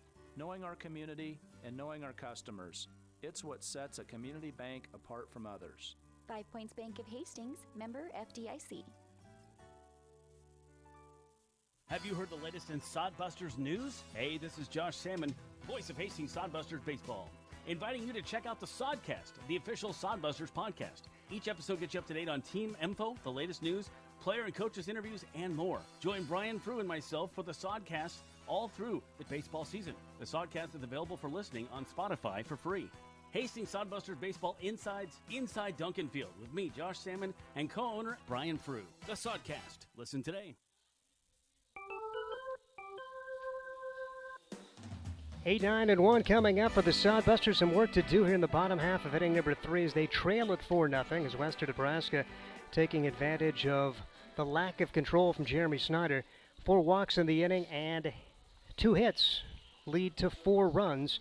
So we'll see what the Sodbusters can get done with Nick Carlson, Trevor Stevens, and Omar Jackson coming up here for the Sodbusters. 9 men went to the plate there for Western Nebraska last inning, and that's not a good sign with 4 of them walking, 2 hits, and 4 runs. That was a bad inning, but we had a good, bad inning yesterday and came back. Or the day before, So with Will Horton, he battled back, so we'll see what happens next inning. But Snyder just having a hard time out there.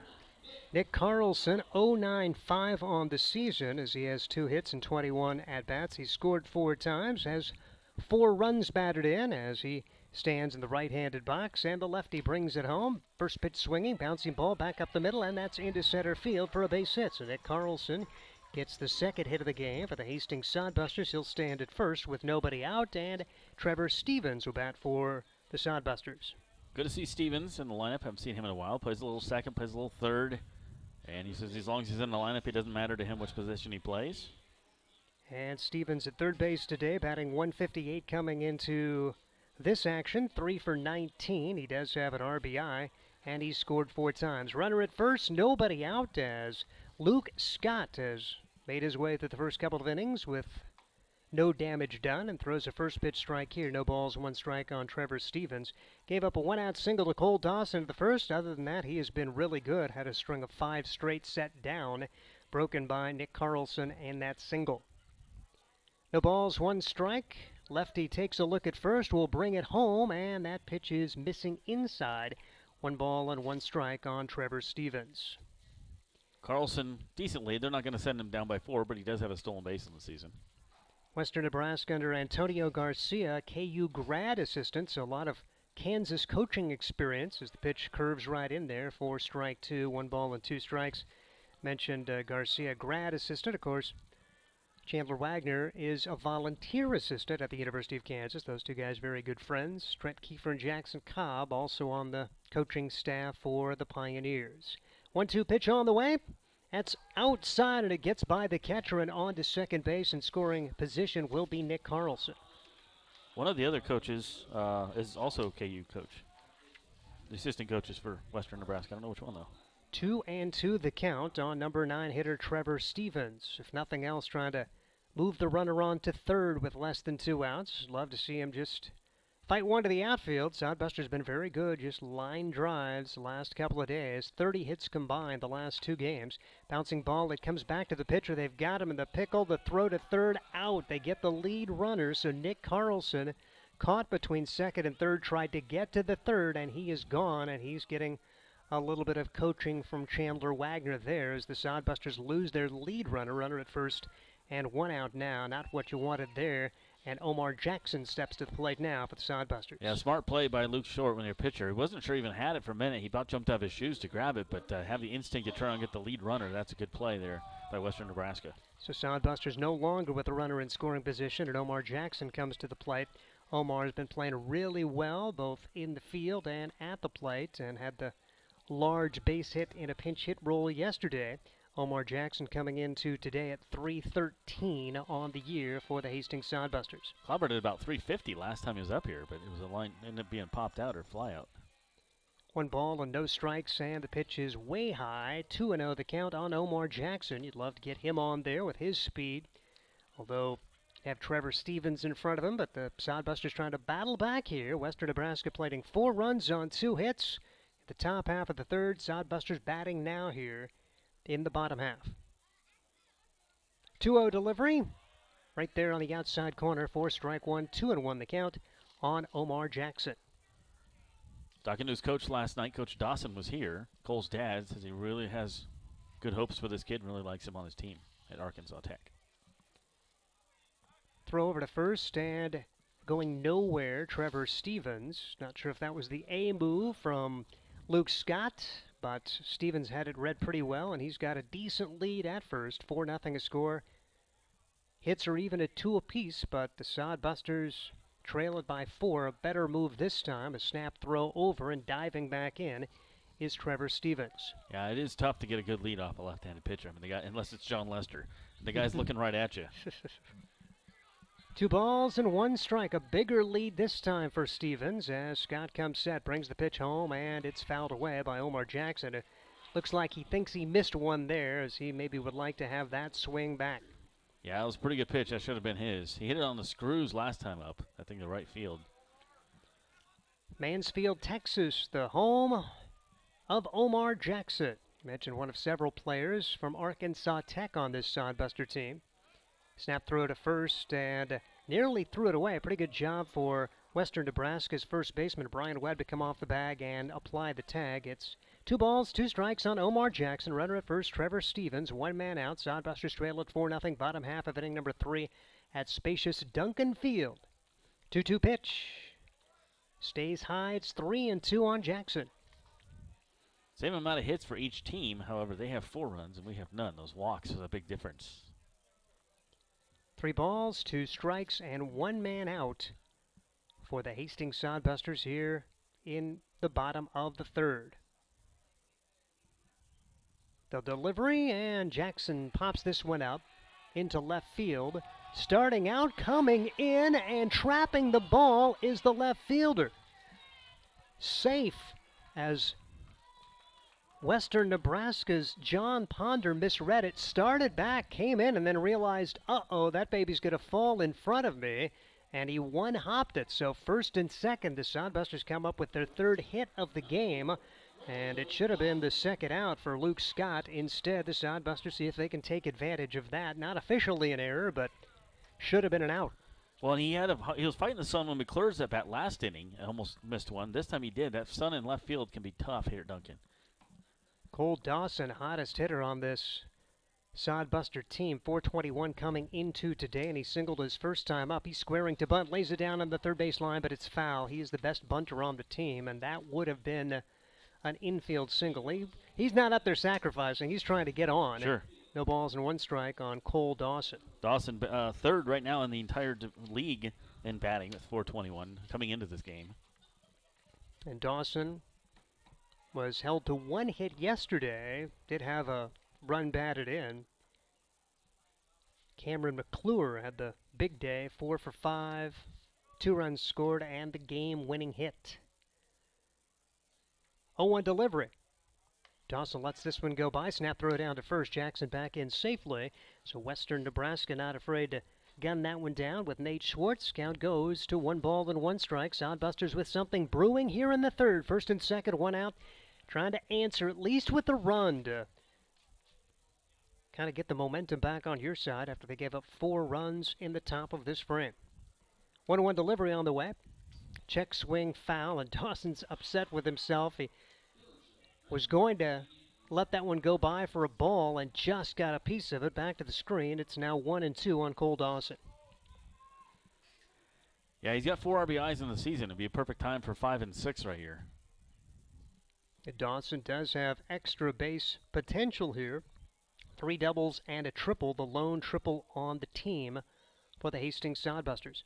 1-2 delivery, and this one bounced back up the middle, off the glove of the shortstop and into center field. Rounding third, a run will score. It's an RBI single, and runners at the corners after the hit for Cole Dawson.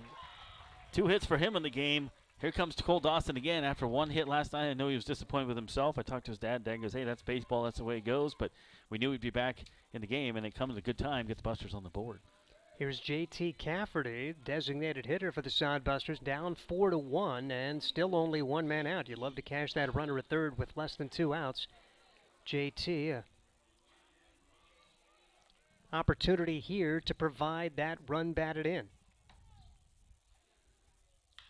This pitch lined hard to center field, and that's going to fall for a hit. Kind of froze the center fielder. Sodbusters are going to have runners at first and second. An RBI single from J.T. Cafferty as Eric Smelko just kind of stopped in his tracks, then came in and played it on a hop. So the Sodbusters with 2 on the board and now looking for more here as they have the tying runs on with their number 4 hitter, Trevor Matson, coming to the plate. 6 RBIs a season for the Hastings native. Stands over on first base. Crowd loves him here. Love Matson, too. Matson used to play for Western Nebraska, so going against some of his old guys here, he asked to play for the Sodbusters this year. You know he's probably pretty motivated to play against the Pioneers. It was a real struggle for Western Nebraska after they dominated the league the first couple of seasons. Pitch is in the dirt, 1 ball and no strikes on Trevor Matson. Last year, Western Nebraska suffered through an 18-34 season under Ryan Sayers. That after Jimmy Turk directed the team to 98 wins and just 33 losses the first 2 seasons for the Pioneers. 1-0 delivery. This one's low and in the dirt. Catcher can't find it, but no chance for advancement as Dawson had already started back to second and Cafferty to first. It was literally right in front of him, but he had to look back to the screen, but he was able to gather it with no chance for damage as Nate Schwartz hung in there. Matson leads the team with RBIs with 10 right now. Chance for some more. 4-2 the score. All the scoring here in the third. 4 for the Pioneers, 2 so far for the Sodbusters as this pitch is in there for strike 1, 2-1 the count on Trevor Matson. He can play a variety of positions. Today he is at first base, was at third base yesterday for the Hastings Sodbusters. Best win of the year for Hastings, coming from behind and beating Fremont. Pitch is hit hard into left field for a base hit. Rounding third, here comes Dawson. He will score, and the Sodbusters have first and second again with only 1 out as the 2, 3, and 4 hitters have all come through with RBI singles. 5 hits this inning, 4 in a row for the Busters, and that is the 11th RBI of the year for Trevor Matson against his old mates. And it's going to be a visit to the mound here as they will talk with Luke Scott. Both of the pitchers getting into terrible trouble in the third. Scott had rolled through the first 2 innings with very little difficulty, allowing just one hit, but now the Sodbusters going to be sending their 7th man to the plate. They are within a run. They have the tying run at second, the lead run at first, as they've now out-hit the Western Nebraska Pioneers 6-2 in the game. Let's take a look at the scoreboard. Sioux Falls, who's a half game under Hastings, leading 4-1 in the top of the 4th. And Kenyon County Spuds, Spearfish, no score, top one there. Spearfish tied with Western Nebraska for second place. Fremont Moo and Pierre Trappers just getting underway. Mining City Tommyknockers on the road to Casper. They have no score as well. Trayton Kojal steps in. He popped to the first baseman his first time up. 3 runs on the board so far for the Sodbusters as the left-hander Luke Scott brings home the pitch. Bouncing ball right side. First baseman will step on the bag there for the second out of the inning. So Brian Webb fields his position. Runners do move up, and any hit to the outfield would score 2 more here. We'll see if Cameron McClure could get that done, and that's probably a guy you like to see up there after he had 4 hits yesterday. He lined out to left his first time today. Here's an interesting fact about last night's walk-off hit from Cameron McClure. Those were his only 2 RBIs of the season. First 2 and only 2. Chance to add to that number right now. How about 3 and 4? And that's baseball. Sometimes it goes that way. And it was the first time he had ever had that happen to him in his baseball career, getting a walk-off hit. That's great. Very nice young man. Wants to be a dermatologist, pre-med major in college. I thought that was cool. Yep. No balls, 1 strike on Cameron McClure. It's good to have a plan. Of course, he'd love to continue playing baseball. Loves this summer experience. First time he's had a chance to do something like this as well. 0-1 delivery's on the way. McClure takes this one in the dirt, scoots away from the catcher, but not far enough as Nate Schwartz got it just off of the brown part of the turf and in the green over by the Western Nebraska dugout, but really no chance for J.T. Cafferty to come home. Count goes to 1 ball and 1 strike on Cameron McClure. 8th man to come to the plate for the Sodbusters. 3 have scored, 2 more are on. Sodbusters trying to get all of those runs back this inning that they gave up in the top half. You always think, okay, just chip away, but hey, if you can get 4 or 5, that's okay too. 1-1 delivery. It's in the dirt. McClure, did he check his swing? Looks like they're not going to appeal, and the count goes to 2 balls and a strike on Cameron McClure. Cam trying to come through here out of St. Edward's University. His home is the Woodlands in Texas. I'm glad you asked where that was and what that was like, because the Woodlands is just an interesting title for a town. 2-1 the count with 2 outs. Sodbusters trail at 4-3. They've out-hit the Pioneers 6-2. Walks the undoing of Jeremy Snyder, top of this inning. 2-1 pitch. Well struck but foul on the right side, and it's 2 balls, 2 strikes, 2 outs, and 2 on for the Hastings Sodbusters. Deuces wild for the 5-9 Sodbusters on their first 2-game winning streak of the season. We had your interview on the pregame show. I'll put that on the next Sodcast as well, so those who missed it, it was a good interview. There's a great video clip, too. Have you seen that that Jack put together? Oh, awesome. You're in that, actually. Ooh, when you're interviewing him. You never want to see... Royalties coming. Never want to see me... There's a reason I'm in radio. It's not going to be pretty. 2-2 pitch. And, he offered at it. McClure didn't think so. One way or the other, they tag him out. But the Sodbusters do get some runs back. They score 3 times, and they belt out 5 hits in the inning. And after 3 complete, it's Western Nebraska 4, Hastings 3. You're listening to Sodbuster Baseball. Adams County Visitors Bureau is the perfect place to start your Hastings experience. A place where you'll meet artists, shopkeepers, and storytellers while you stroll through downtown shops, beautiful parks, and historic housing districts. Whether you're a traveler, meeting planner, or a new resident, the Adams County Visitors Bureau is excited to help you find what you're looking for, from places to eat, things to do and see, to places to stay. Ask the Adams County Visitors Bureau. Get details at visithastingsnebraska.com. Experience Hastings with the Adams County Visitors Bureau. Nebraska Land Distributing is a proud sponsor of the Hastings Sodbusters. When you come to the ballpark, get a refreshing Coors Light, courtesy of Nebraska Land Distributing. Nebraska Land Distributing also features Leinenkugels, the ultimate summer drink, cold and refreshing, and sold at Duncan Field. Another Nebraska Land Distributing option when you come to the ballpark is light beer from Miller. Everything you've always wanted in a beer and less. Nebraska Land Distributing, proud sponsor of the Beer Batter at all Hastings Sodbuster home games. Sodbusters are down by a score of 4-3. We'll see what they can get done defensively here in the top half of inning number 4. It will all be contingent on the ability for Jeremy Snyder to throw strikes as he labored through a really tough third after dominating the Pioneers in the second, and we'll see which Snyder shows up here, as he'll be right in the same part of the order he was the last time he faced this Pioneer squad. Nate Schwartz, who led off the third inning, is up there to begin the fourth as well, as the Pioneers set 9 to the plate and scored 4 times. First pitch swinging is Schwartz, high in the air to center field. Omar Jackson ranges over into right center and makes the catch. So 1 pitch, 1 out. Gotta love that after that mighty struggle in the third. Yeah, like you said, it's just a matter of a tale of 2 different Schneiders out there. You're going to get the second inning Schneider or the third inning Schneider. 63 pitches thrown coming into this frame. Just 30 of those strikes. Here's Trevor Stevens standing in, squares to bunt, takes ball 1. 1 ball and no strike on Trevor Stevens. Excuse me. Sorry. Yep, no problem. Got on my wrong sheet here after Schwartz. I do it all the time. Flew out. Kellen Rutz is taking strike 1. 1-1 the count, as Kellen Rutz walked and scored his last time up. So Nate Schwartz flew out. Kellen Rutz there now. 1-1, and he fouls this pitch away. It's 1-2 on Kellen Rutz. Rutz, this is his 4th at bat of the season, so a new guy to the team here, Western Nebraska.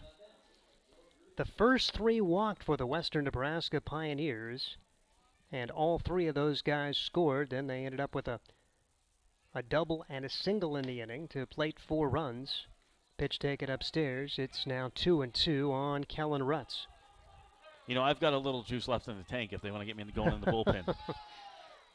My 43-mile-an-hour ball I threw up there. 2 balls, 2 strikes, and the pitch. It's inside for ball 3. Was it really 43 miles an hour? That's what Nate said. That's all right. Okay, well. I wasn't going for speed. I was going for accuracy. Yeah, and you got it over, I think. There we go. Yeah. It was a strike. Just get outs. In most, yes, in most circles. 3-2 pitch on the way. Swing and a miss. So Snyder comes back and gets Rutz. 2 up, 2 down in the inning. It is the 5th strikeout for Jeremy Snyder. And how big would a 1-2-3 inning look for Snyder and this Hastings bullpen as well? Because you were probably maybe 1 batter away from Snyder not even finishing the 3rd. Now if he gets this guy, great chance to come out there for the 5th and maybe beyond, as Eric Smelko, top of the order, walked and scored his last time up. He is 0 for 0, a pair of walks for him, and he takes this pitch outside for ball 1, 1 ball and no strikes. 4-3 now, the Pioneers on top. All of the action in the 3rd. 4 for the Pioneers and 3 for the Sodbusters. Sodbusters winning the hit battle 6-2, but trailing the scoreboard as it's now 2-0 on Eric Smelko. Smelko, .318 is up to batting average. He does have a home run, 7 RBIs, and this pitch is on the outside corner for a strike. 2-1 the count, bounced off the glove of Nick Carlson. Playing first base today, Trevor Matson. At second, it's Tyler Monroe. At third, Trevor Stevens, and the shortstop is Cole Dawson for Sodbusters. This pitch catches the inside corner, so back-to-back strikes, and now Schneider a strike away from a 1-2-3 inning, his 2nd of the ball game, if he can find a way to retire Smelko. Smelko went to Helix High School, which is a competing high school to my first high school in California, Santana. 2-2 pitch, bounce toward the right side. Good range for the Hastings second baseman, making the play, Tyler Monroe. He will throw out Smelko, and down go the Pioneers in order. 1-2-3. It's still Western Nebraska 4, Hastings 3. This is Sodbuster Baseball. I'm a working mom. I don't have a lot of time for grocery shopping. That's why Sam's Club is so convenient. I can get the food my family loves, household supplies, and be on my way. My husband likes that they offer oil changes and tire services. Really saves him time. They have early hours for Plus Club members, so I can beat the crowd on the weekend. Plus, Sam's Club offers free curbside pickup. Order online or in the app. Sam's Club, Grand Island. Sam's Club, a proud partner of Sodbuster Baseball. For the best in promotional videos, custom designs, photography, websites, and more, it's Provident Promotions. You've got the business. Now make it stand out with Provident Promotions. Provident Promotions can help you design your logo, website, custom make your promotional video, and shoot just the right photo for your company or business needs to be seen everywhere. And they even offer email marketing services and social media management. Let them help you from start to finish. 111 North Burlington Avenue, Suite 110 in Hastings, a proud sponsor of Sodbuster Baseball. 7, 8, 9 coming up for the Hastings Sodbusters in inning number 4. Hastings trails it by a score of 4-3. As Luke Scott, much like Jeremy Snyder, will see what he can get done on the mound after saw Snyder have a great bounce-back inning. And Tyler Monroe will come to the plate for Hastings. He grounded the second baseman his first time up. Monroe, a nice play defensively, ranging to his left to throw out Eric Smelko to end the top half of inning number 4. 4 runs, 2 hits for Western Nebraska, 3 runs, 6 hits for the Hastings Sodbusters. Another good competitive game here in the Expedition League, and the first pitch is curving almost in there. As ducking down was Monroe. He misread that pitch a little bit, but he will take ball 1. 1 ball, no strikes, the count on Monroe.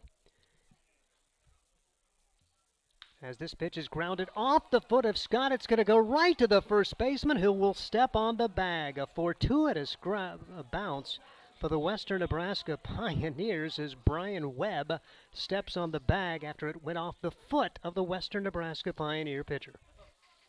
Wasn't soccer season over? I thought soccer season was over. Take that, huh? What a weird play. There we go. So Luke Short, a little bit of a good bounce there. Luke Short, the pitcher, getting the opportunity there, and it ends up going 1-3 and looking like a very normal baseball play. It certainly wasn't, as Nick Carlson steps in there. He singled his first time up and began that 3-run inning.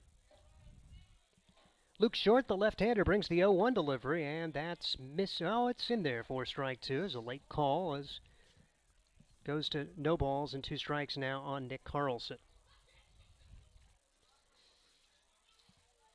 And Short, beauty. He brings that one right over, and Carlson, 3 pitches, 3 strikes, and 2 quick outs for the Sodbusters here in inning number 4. Third strikeout for Luke Short. Had some good movement on that one. That'll bring up Trevor Stevens. Stevens, a fielder's choice grounder his first time up. He would score the first Sodbuster run. 4-3 Pioneers on top of the Hastings Sodbusters. So Luke Short, sophomore, left-handed pitcher from West Valley Junior College. As the pitch is missing for ball 1. 1 ball and no strikes, the count on Stevens. Stevens hit a grounder back to the pitcher, and he ended up throwing over to third to retire Nick Carlson on the play. His first time up, but he would come around to score as Sodbusters would get 4 straight hits from their top 4 hitters in the lineup, 3 of those RBI singles. 1-1 delivery on the way. Bounces in there as the count goes to 2 balls and 1 strike on Trevor Stevens. There is a right-hander warming up for Western Nebraska in the bullpen. So going to be a bullpen game before long. No action for the Sodbusters now. Looks like it will be Snyder's game in the 5th. Bouncing ball to the left side. The third baseman mishandles, throws, and just in time. Well thrown ball from Cade McGee to retire Trevor Stevens. And the Sodbusters go down in order in the 4th. It is still 4-3 Western Nebraska. And you're listening to Sodbuster Baseball. Summer means Sodbusters baseball and hot weather, so make sure you stay cool with Ruts. Ruts Heating and AC is your #1 source for residential and commercial HVAC services in Nebraska. For over 45 years, Ruts has been a name to trust for repairs, installation, and maintenance work on time. Call Ruts Heating and Air Conditioning today to discuss your HVAC needs, free estimates, and the guarantee their work. Whenever your heating or AC needs, trust Ruts. Visit rutsheating.com. The meadowlark says. The turkey says. The squirrel says. The Nebraska Lottery says. Enter your non-winning $5 Nebraska State Park Centennial Scratch tickets for a chance to win a 2-night stay at a Nebraska State Park, $2,021 in cash, and more. It's the Nebraska Lottery's Great Outdoors Getaway Promotion. The lawyers say. Promotion runs through June 8th, 2021. Top prize odds 1 in 80,000.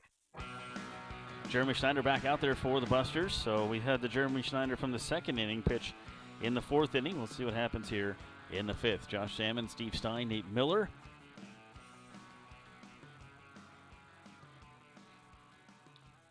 And due up here for the Pioneers in the top of the fifth. They lead 4-3. They'll be back to, it'll be the second hitter, Frank McGee and Walden due up here.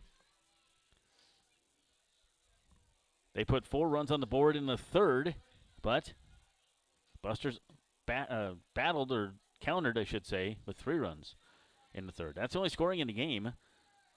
Hastings is out hitting them, but when you give up 5 walks, 4 of those in the same inning, that will come back and bite you, and it did in the third. That one misses, ball 1. You never know with this strike zone sometimes. 1 ball, no strikes. Foul tipped on that one, swung and missed. Well, it's foul and tipped back into the glove, I should say, into Carlson's glove. Carlson behind the dish tonight. McGuigan the last 2, just giving him the night off. I thought maybe we'd see him DH tonight, but going to get some other guys in there. I understand that. 1 ball, 1 strike. Schneider, high chopper down third base line. That is a foul ball. That would have been a tough play for the third baseman over there. Stevens is not only fighting the sun, but that thing was bouncing up over his head. Luckily, it was foul. 1-2 coming up here. Western Nebraska tied for second with Spearfish Sasquatch. 1 game each team, 1 game behind Fremont. And that one hits the batter. We have not had a game yet here at Duncan Field where at least 1 batter hasn't been hit. That tradition continues. So there is action in the bullpen going for the Busters. It's a right-hander. Sodbusters are 6 games back behind Pierre, and then Sioux Falls Sunfish, who are winning right now, their game is a half game behind Hastings. We were hoping Sioux Falls would lose last night so we could move a full game ahead of them, give you a little cushion, but they're playing pretty good ball right now. Expansion team is. So runner on first here, no outs. 4-3 Western Nebraska. Coming up is McGee, Cade McGee. Doubled his last time up. Started getting the run scoring thing going. 2 RBIs for McGee. Takes ball 1.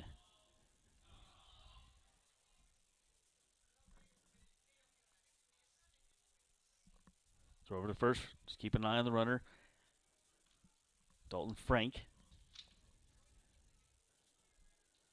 Frank will steal bases. He's in a 3-way tie for first place with 4. There he goes. Good jump on him. That one is a foul ball, and just nothing but calisthenics for him on that one. Ball and a strike. He had a big jump. It would have been hard to throw him out.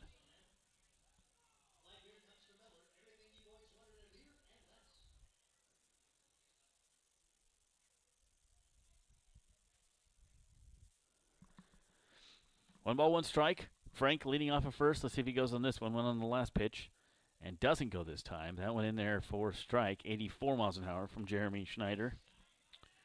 Schneider gave up a walk in the first inning. Struck out the side in the second, and things fell apart in the third with 2 hits, 4 runs, 4 walks. But then the Jeremy Schneider of old come back on the 4th inning. Got 1, 2, 3. There goes the runner, Frank. Throw is delayed by Carlson. That's one of those ones you just put in your pocket. He double clutched it, had no chance of throwing him out. Stolen base there for Frank. Second stolen base of the game for the Pioneers.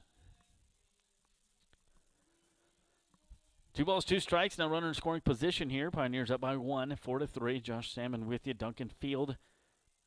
First game of 3 between the Pioneers and the Sodbusters. Schneider checks his runner. Throws the curveball. Hard time handling it is Matson, but he gets the runner. You know that if he bobbles it over there, pretty good chance of him recovering quickly and getting tagging the guy out. He does a good job at first base. I think he just took his eye off of it for a moment to see where the runner was going. The runner did advance to third on the play. So 1 for 3 is Cade McGee. That rhymed, by the way. J.D. Walden comes up. Fly out and a walk for him. Runner on third. J.T. Walden is the DH, left-handed batter. First pitch misses for a ball. Walden has 8 RBIs in the season, second place on the team.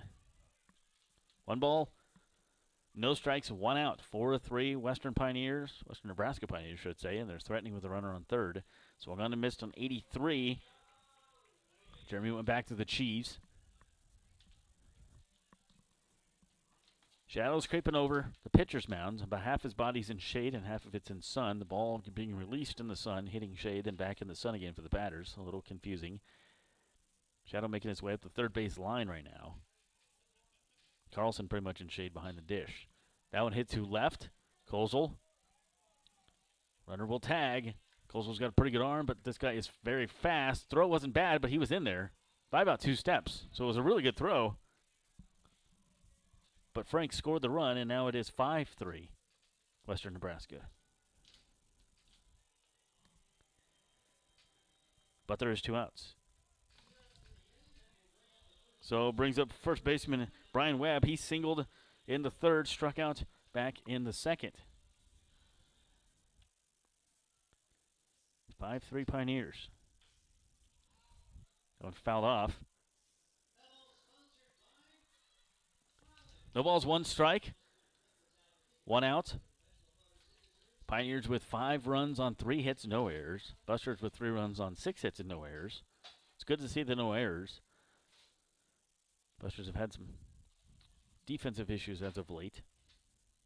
That one inside.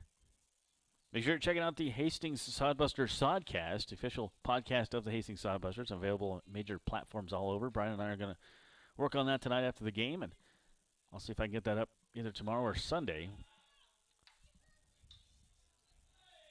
as Busters get ready to hit the road on Tuesday. Here's the 1-1 to second base. Monroe, spin move, throw to first. He's doing a good job fielding over there at second base, and they retire the side. Good job, Jeremy Schneider, getting out of it on the pitch. He takes a slow walk off the mound and back into the dugout. But they do score a run, 1 run on no hits. It was a hit batsman that came around to score. And so they lead 5-3. Busters coming back, bottom 5. This is Sodbuster Baseball with a word from Graham Tire. You know Graham Tire for their quality tires and service, but did you know that they do brakes, batteries, and oil changes, and even shocks and struts? Graham Tire in Hastings has the quality products and great service you have come to expect from the Graham name. Rick and his crew will get you fixed up and right back on the road safely. And you can trust that the job was done right. That's peace of mind. Graham Tire in Hastings, West 2nd Street, open 7:30 to 5:30, Monday through Friday. A proud sponsor of Sodbuster Baseball. Hey, you. Your ad here. It's Josh Salmon of Salmon Says Media. Imagine turning on the radio or TV and hearing or seeing your business being advertised. Salmon Says Media offers voiceovers, full audio production, on-hold messaging for your phone, and more. Nearly 2 decades of experience. Salmon Says Media also offers radio imaging and podcast production. See us on Facebook. Salmon Says Media, the official media partner of the Hastings Sodbusters.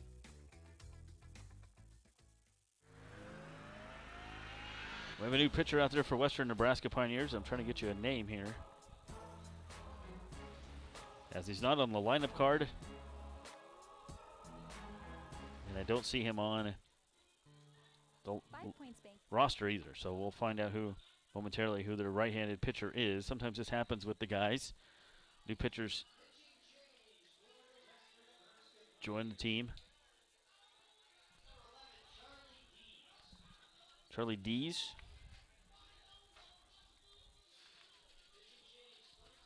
Charlie Dees is the pitcher, so we're going to go with Charlie Dees.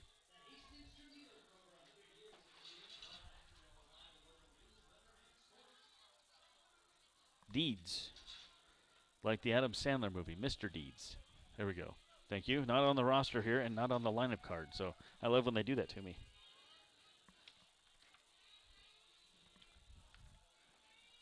So Deeds comes into the game. Second pitcher, night is done there for Luke Short. Get you some numbers on Short here. He went 4 innings, 6 hits, 3 runs, all earned, 3 strikeouts, and 18 batters faced. Back to the top of the order for the Busters here against Deeds, as it will be Jackson, Dawson, and Cafferty.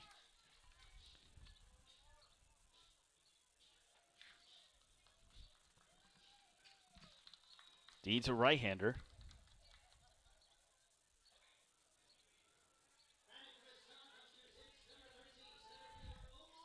Oh, and 1 here to Jackson.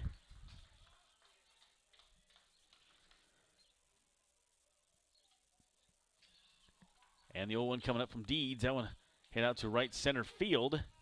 Center fielder camping underneath it there is Smelko, and he makes the catch, 1 down. I have stats for Deeds, but he's not on the roster, which is interesting. So Deeds, this is his 4th game. He has started 1, 10 innings pitched. His ERA is 6.09. Batting average against him is 2.86. He has struck out 10 batters, though. Cole Dawson comes up with 1 out. Dawson 2 for 2 tonight, takes a strike. Cole, one of the best bunters I've ever seen. Bunts in the best situations, too. And he could lay one down here as the third baseman's way back on the line. McGee would have no chance at it. It's behind the bag. 1 ball, 1 strike here. Busters trail by 2. Bottom 5. Charlie Deeds pitch. And therefore a strike.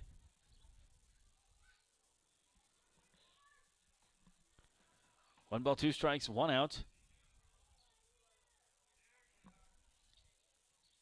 And Deeds kicks and delivers, righty versus righty matchup, and that one stays in there. I thought maybe it was going to hit him for a minute.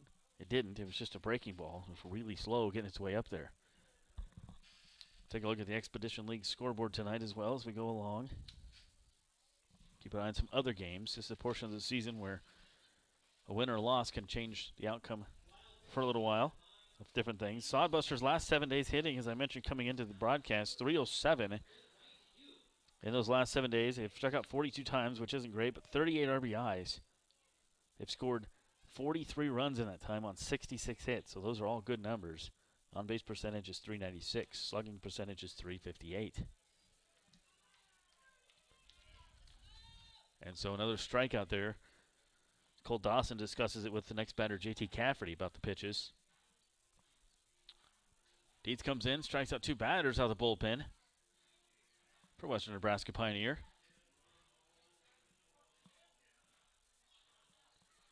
Spearfish Sasquatch, no score after 1 with Kenyon County. Sioux Falls leading 4-1 in the 4th. Fremont and Pierre. Oh, my scoreboard did not update. Here we go. Canyon County 2, Spearfish 1. So Spearfish tied with Western Nebraska for 2nd place, so they're cheering for Spearfish to lose. Sunfish, we're cheering for them to lose, but they're leading right now 4-1. Move up 3-0, of course, in the 1st against Pierre. Here's the 1-1. That one hit the short. Frank cross to Webb, and the Busters go 1-2-3 here in the bottom of the 5th. 6th inning coming up. Western Nebraska Pioneers lead 5-3. Sodbuster baseball here from Duncan Field. 5 Points Bank of Hastings has again been awarded a 5-star rating by Bauer Financial Research. We know our customers appreciate having their local community bank at the top of safety and soundness ratings. We are very proud of the 5-star designation and will work hard to maintain this level of excellence. Knowing our community and knowing our customers, it's what sets a community bank apart from others. 5 Points Bank of Hastings, member FDIC.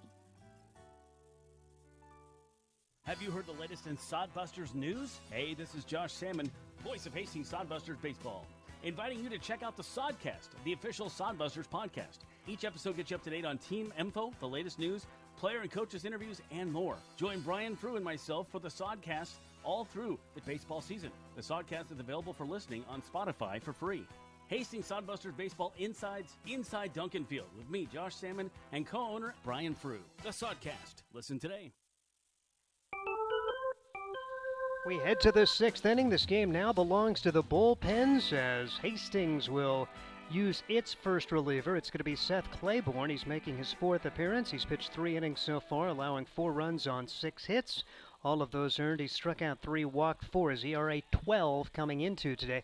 Had a really tough first outing. He's been pretty good since, and he'll have a chance here to put a 0 on the board, trying to keep this a 5-3 game. An unusual line score that shows Western Nebraska with 5 runs on just 2 hits. while the Sodbusters have 3 runs on 6 hits. The day is done for Jeremy Snyder. Goes 5 innings, allows the 5 runs on 2 hits, 5 walks to go along with 5 strikeouts and a hit batsman in his day for the Sodbusters. And Claiborne will be facing John Ponder to start things off. And Ponder's probably as happy as anybody that Jeremy Snyder is gone. He struck out twice against Snyder, his first 2 at-bats of the night. So 5-3 the score. We'll see what Western Nebraska will do with Claiborne. Seth stands atop the hill. Righty-righty matchup here as Seth Claiborne winds and delivers his first pitch of the day and puts it over but low. 82-mile-an-hour fastball, 1 ball and no strikes on John Ponder. Claiborne pitched in that Wheat City game last time out and had a good outing, as you mentioned. 1-0 delivery. This bounces by the catcher, and it's 2-0. As Nick Carlson, no chance for that one, so still trying to find his mojo is Seth Claiborne. Omar Deeds coming in for Luke Short for Western Nebraska's past half inning. Ponder may have offered at ball 3 as he went after one down low. The count goes to 2 balls and 1 strike on John Ponder. Western Nebraska Pioneers looking for win number 11. Line drive center field. Omar Jackson on his horse makes the play. Made it look easy out there in center. Covers a lot of ground, and Ponder pretty loud out to begin the 6th. To bring up Matthew Mariquin for the Pioneers. He is 0 for 2, a strikeout and a lineout his first 2 times up against Jeremy Snyder. So Luke Short worked the first 4 innings for the squad from Western Nebraska. Would not get the win, didn't pitch through the 5th. As the pitch is a little bit low, 1 ball and no strikes to Mariquin. Right-handed batter for the, I should say a left-handed batter up there for the Western Nebraska Pioneers. Pitch at the letters, it's 1 ball and 1 strike on Mariquin. Western Nebraska, their home ballpark in Gering, built the park just for Expedition League ball. Beautiful facility. Pitch swung on and missed. The count goes to 1 ball and 2 strikes on Matthew Mariquin. And Sodbusters will get their first and only look at that ballpark in Gering next weekend, Friday, Saturday, and Sunday. Just 6 meetings between these 2 teams this season. As this pitch misses for ball 2, 2 balls and 2 strikes. You ever been out there? I heard it's a really neat park. I have not seen the park out in Gering. It's pretty cool. Already had the Cleveland Field where their Legion plays, and also the home of Western Nebraska Community College. That's located on Scotts Bluff side of the Twin Cities out there. Pitch misses, 3 balls and 2 strikes on Mariquin as Seth Claiborne works to his 2nd batter coming in from the pen. Pitch swung on and fouled away. It remains 3-2. Yeah, if Nick could have held on to that behind the dish, it would have been a foul tip. Tough chance for him. Claiborne out of Southeast Community College had an outstanding spring. 5-0. 3-2 pitch. And that misses for ball 4, so a line out and a walk to begin the day for Claiborne, and that'll bring up the number 8 hitter for the Pioneers, Nate Schwartz. 6 walks issued by Sodbuster pitching tonight. And they have come home to roost. Oh, my goodness. And also hit batsman. I mean, 2 hits today for the Pioneers, yet they lead the game 5-3. Schwartz, one of those recipients of a walk. He got that big inning started in the 3rd, and he takes this pitch outside for ball 1, 1 ball, and no strikes on Schwartz. Sodbusters trying for a 3-game win streak and trying to advance up in the Clark Division standings. Pitch fouled back. 1-1 the count. Still early in the year, although you'll split the season in half, so if you have a real tough first half and opportunity to win the second half, the winners of the 2 halves will meet for the division title, and then there'll be a championship series. Runner goes. The pitch is taken for a strike. Throw down to second base is not in time. As a stolen base there for Mariquin. 1 on, 1 out, and 1-2 the count now on Nate Schwartz. 3rd stolen base of the game for the Pioneers. He's got 1, Frank's got 1, and Smelko's got 1. So an RBI chance all of a sudden for the number 8 hitter as Schwartz stands in. Catcher for the Pioneers. And the 1-2 delivery on the way. Line drive, right field, and that is a base hit, and that likely will score the run. Here comes the throw. Matson cuts it off, and it's the RBI single for Nate Schwartz, and Western Nebraska's third hit of the game. Also produces a run. They have a 2-run double, RBI single, and now another RBI single in this game. And again, the walks come back to bite you. I mean, that's, Mariquin scored on the he walked, he stole a base, and now he comes around to score. Again, the walks are crucial. 6 runs, 3 hits for Western Nebraska. 3 runs, 6 hits for Hastings. Regained the 3-run lead as this pitch on the outside corner for strike 1 to number 9 hitter Kellen Rutz. No balls, 1 strike. A walk and a run scored in the 3rd. A strikeout in the 4th. We're now in inning number 6. Gorgeous night for baseball. Temperatures about 10 to 15 degrees cooler than yesterday. Winds more blowing toward the right field corner today. They've been wailing in from center the last couple of times we've been here. This pitch misses 1 ball and 1 strike. 367 down the right field line. 370 to right. 405 to the alleys. 408 to straightaway center here at lovely Duncan Field. 1 ball, 1 strike, 1 out, 1 home already for Western Nebraska as they look for more. Top of the order coming up. Runner goes. The pitch is taken for a strike. Throw to second. Not in time. The throw came in on the shortstop side. And this Western Nebraska team running at will now as Schwartz in scoring position. 4 stolen bases now. 1-2 the count on Kalen Rutz. Western Nebraska shown a proclivity to run during the course of the season as they do like to advance on the bases. As the 1-2 delivery taken just a little bit low. 2 balls and 2 strikes.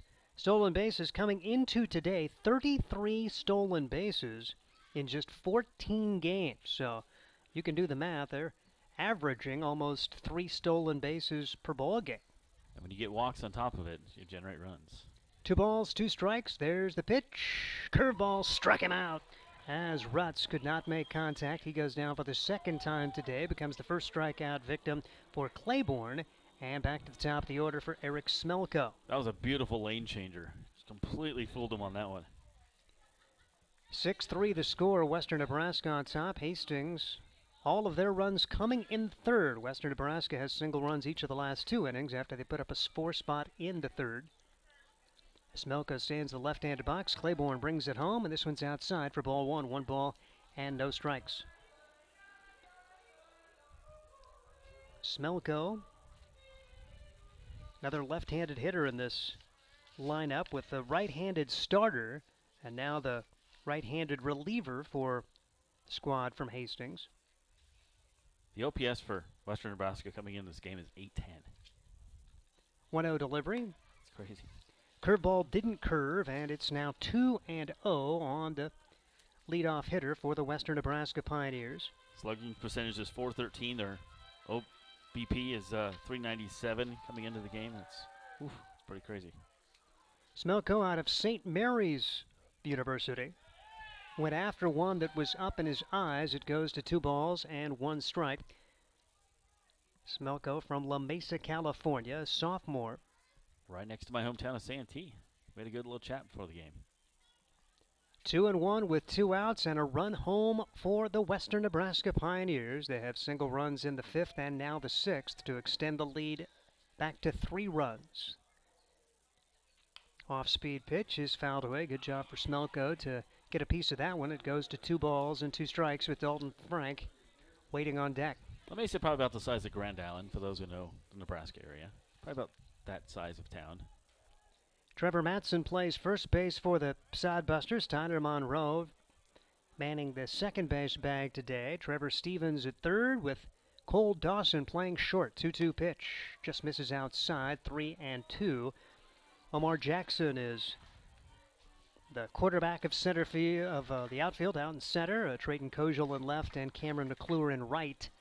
That's the defense with Nick Carlson behind the plate for the Sodbusters. 3 balls, 2 strikes, 2 outs. Runner at second and the pitch. Inside, back to the screen. Runner advances. 1st and 3rd now for Western Nebraska as they look to add to their 6-3 lead. with Schwartz now at third base and Smelko aboard at first, and likely he'll be taking off for second in short order. Yep, I dimed the donuts. He's going to be running. And you got Dalton Frank up, and he's stolen a base, scored a run tonight, been hit by a pitch. We've said his name a bunch. 0 for 2 officially, with that run scored coming last inning when Western Nebraska played at 1 run without the benefit of a hit. Runner goes. The pitch is low and outside in the dirt. No chance for Carlson as Smelko now in scoring position. And this is a big batter in the course of this game and for Claiborne in particular. There is action behind Claiborne for the Hastings Sodbusters. The 1-0 delivery. Bouncing ball foul. It goes to 1-1. If Western Nebraska gets 2 more, it looks really tough to come back from 5 runs down. 3 runs, fairly doable, but you start toying with 5 runs as we get toward the latter innings of this one. That is a pretty large hole to climb out of. So big at-bat here for Dalton Frank. Claiborne's curveball is fouled away at the plate. It goes to 1 ball and 2 strikes on Dalton Frank. Good curveball. I like his curveball up there. Claiborne's got a nice movement on that curveball. The old 12-6. For Frank playing his college ball, a freshman infielder for Florida Atlantic. As he stands in the right-handed box, Seth Claiborne trying to get out of this with no more damage done. 1 run is scored. Off speed, drilled, left side, base hit. 2 runs will score on this one. Mishandled by the left fielder momentarily. The bro comes into second base and out at second. A nice strong throw for Trayton Kojal. 2 runs score on the play. It turns out to be an RBI single for Dalton Frank. He's gunned down trying to advance, but Western Nebraska gets 3 in the inning, and they lead the game by a score of 8-3. You are listening to Sodbuster Baseball. Adams County Visitors Bureau is the perfect place to start your Hastings experience. A place where you'll meet artists, shopkeepers, and storytellers while you stroll through downtown shops, beautiful parks, and historic housing districts. Whether you're a traveler, meeting planner, or a new resident, the Adams County Visitors Bureau is excited to help you find what you're looking for, from places to eat, things to do and see, to places to stay.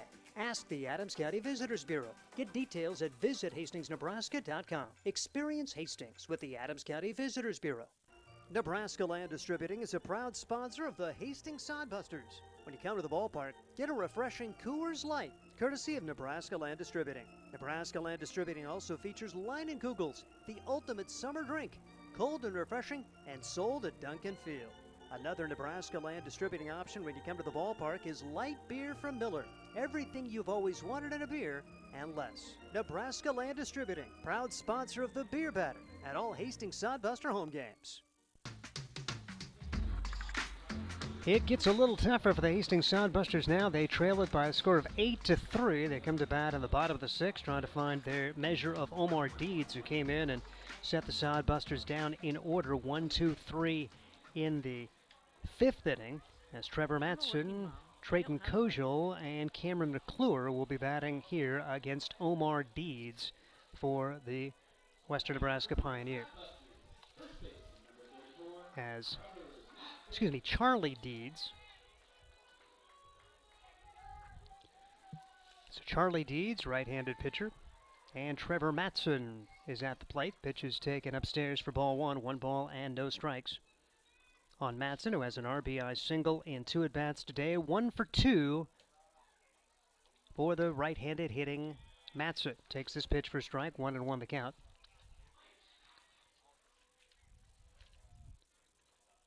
Charlie Deeds out of South Mountain Community College. Pretty dominant his first inning. Now misses here. It's 2 balls and 1 strike. Charlie Deeds from Larkspur, Colorado. Sodbusters trying to get something going here as a 2 ball and 1 strike count.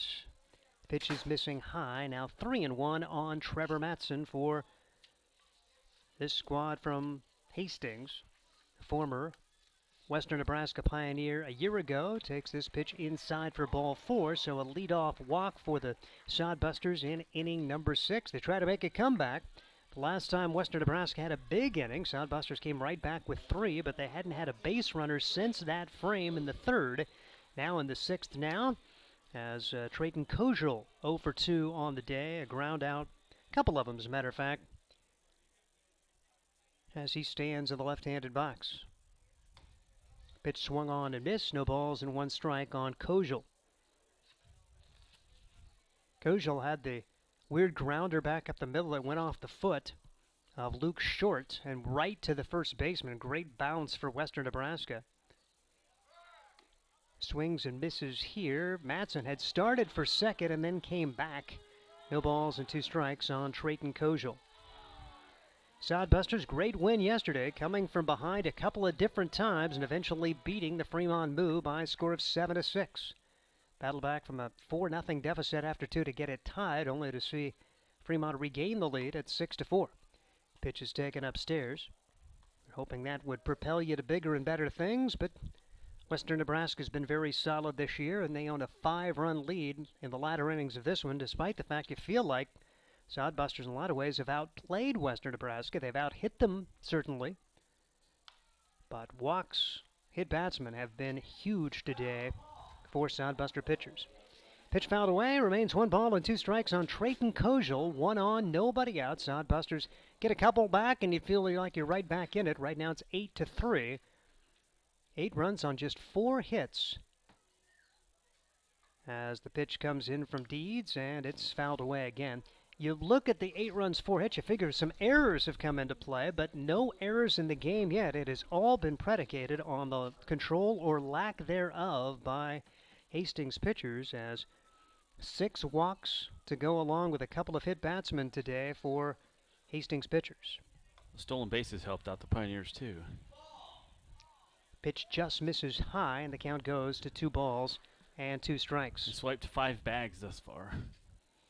But yeah, when you walk a guy and you steal a base, it's almost like you give up a double, really. Yep. Official number 7 walks and 1 hit batsman for the Hastings Sodbuster pitchers, as Kojal continues to spoil pretty good pitches from Charlie Deeds. He'll have the 8th pitch of this at-bat coming up. 8-3, Western Nebraska continues to lead the Hastings Sodbusters here at Duncan Field. First of a 3-game series. Sodbusters then get the day off, and then we'll go on the road. Another foul ball off the bat of Trayton Kojal. Sodbusters will go to Fremont for 3, and then back to Western Nebraska for 3. Their only trips to Gehring this year, coming here in the first half, relatively early in the season. And 12 games left after this weekend in June, and only 2 of those at home, 23rd and 24th. So I take that back. 3 at home. One's a doubleheader. 2 days at home. 2-2 pitch misses high for ball 3. Charlie Deeds has had to throw a lot of pitches this inning. He issued a 5-pitch walk to Matson, and Kojal continues to battle here. The 10th pitch of the at-bat, he'll get an 11th as he fouls another one away. It's a lot of souvenirs. Sodbuster bucks are going to become hard to come by. Either keep the foul ball or turn it in for a Sodbuster buck and go get some concessions. I debated on my first pitch ball. Yeah. There you go. You got to keep the ball. Oh, it's right there. That's it. Can't beat that.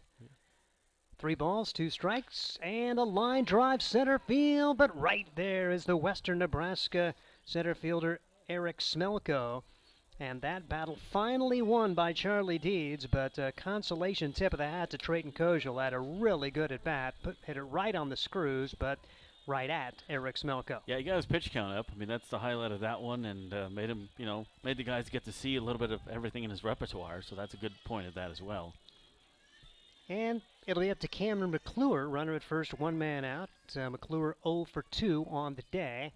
A line out to left and a strikeout. First pitch is outside for ball 1. 1 ball and no strikes. Sodbusters need base runners, trying to battle back from a 5-run deficit here at 8-3. As Charlie Deeds, right-handed hitter, throws over to first. Matson not going anywhere. He dives back in. Shout out to my parents. I think they're watching tonight. Fred and Dee, Salmon. Hey, if it's you on the broadcast, of course they're watching, right? Well, they've been sick, so they've been pretty ill lately.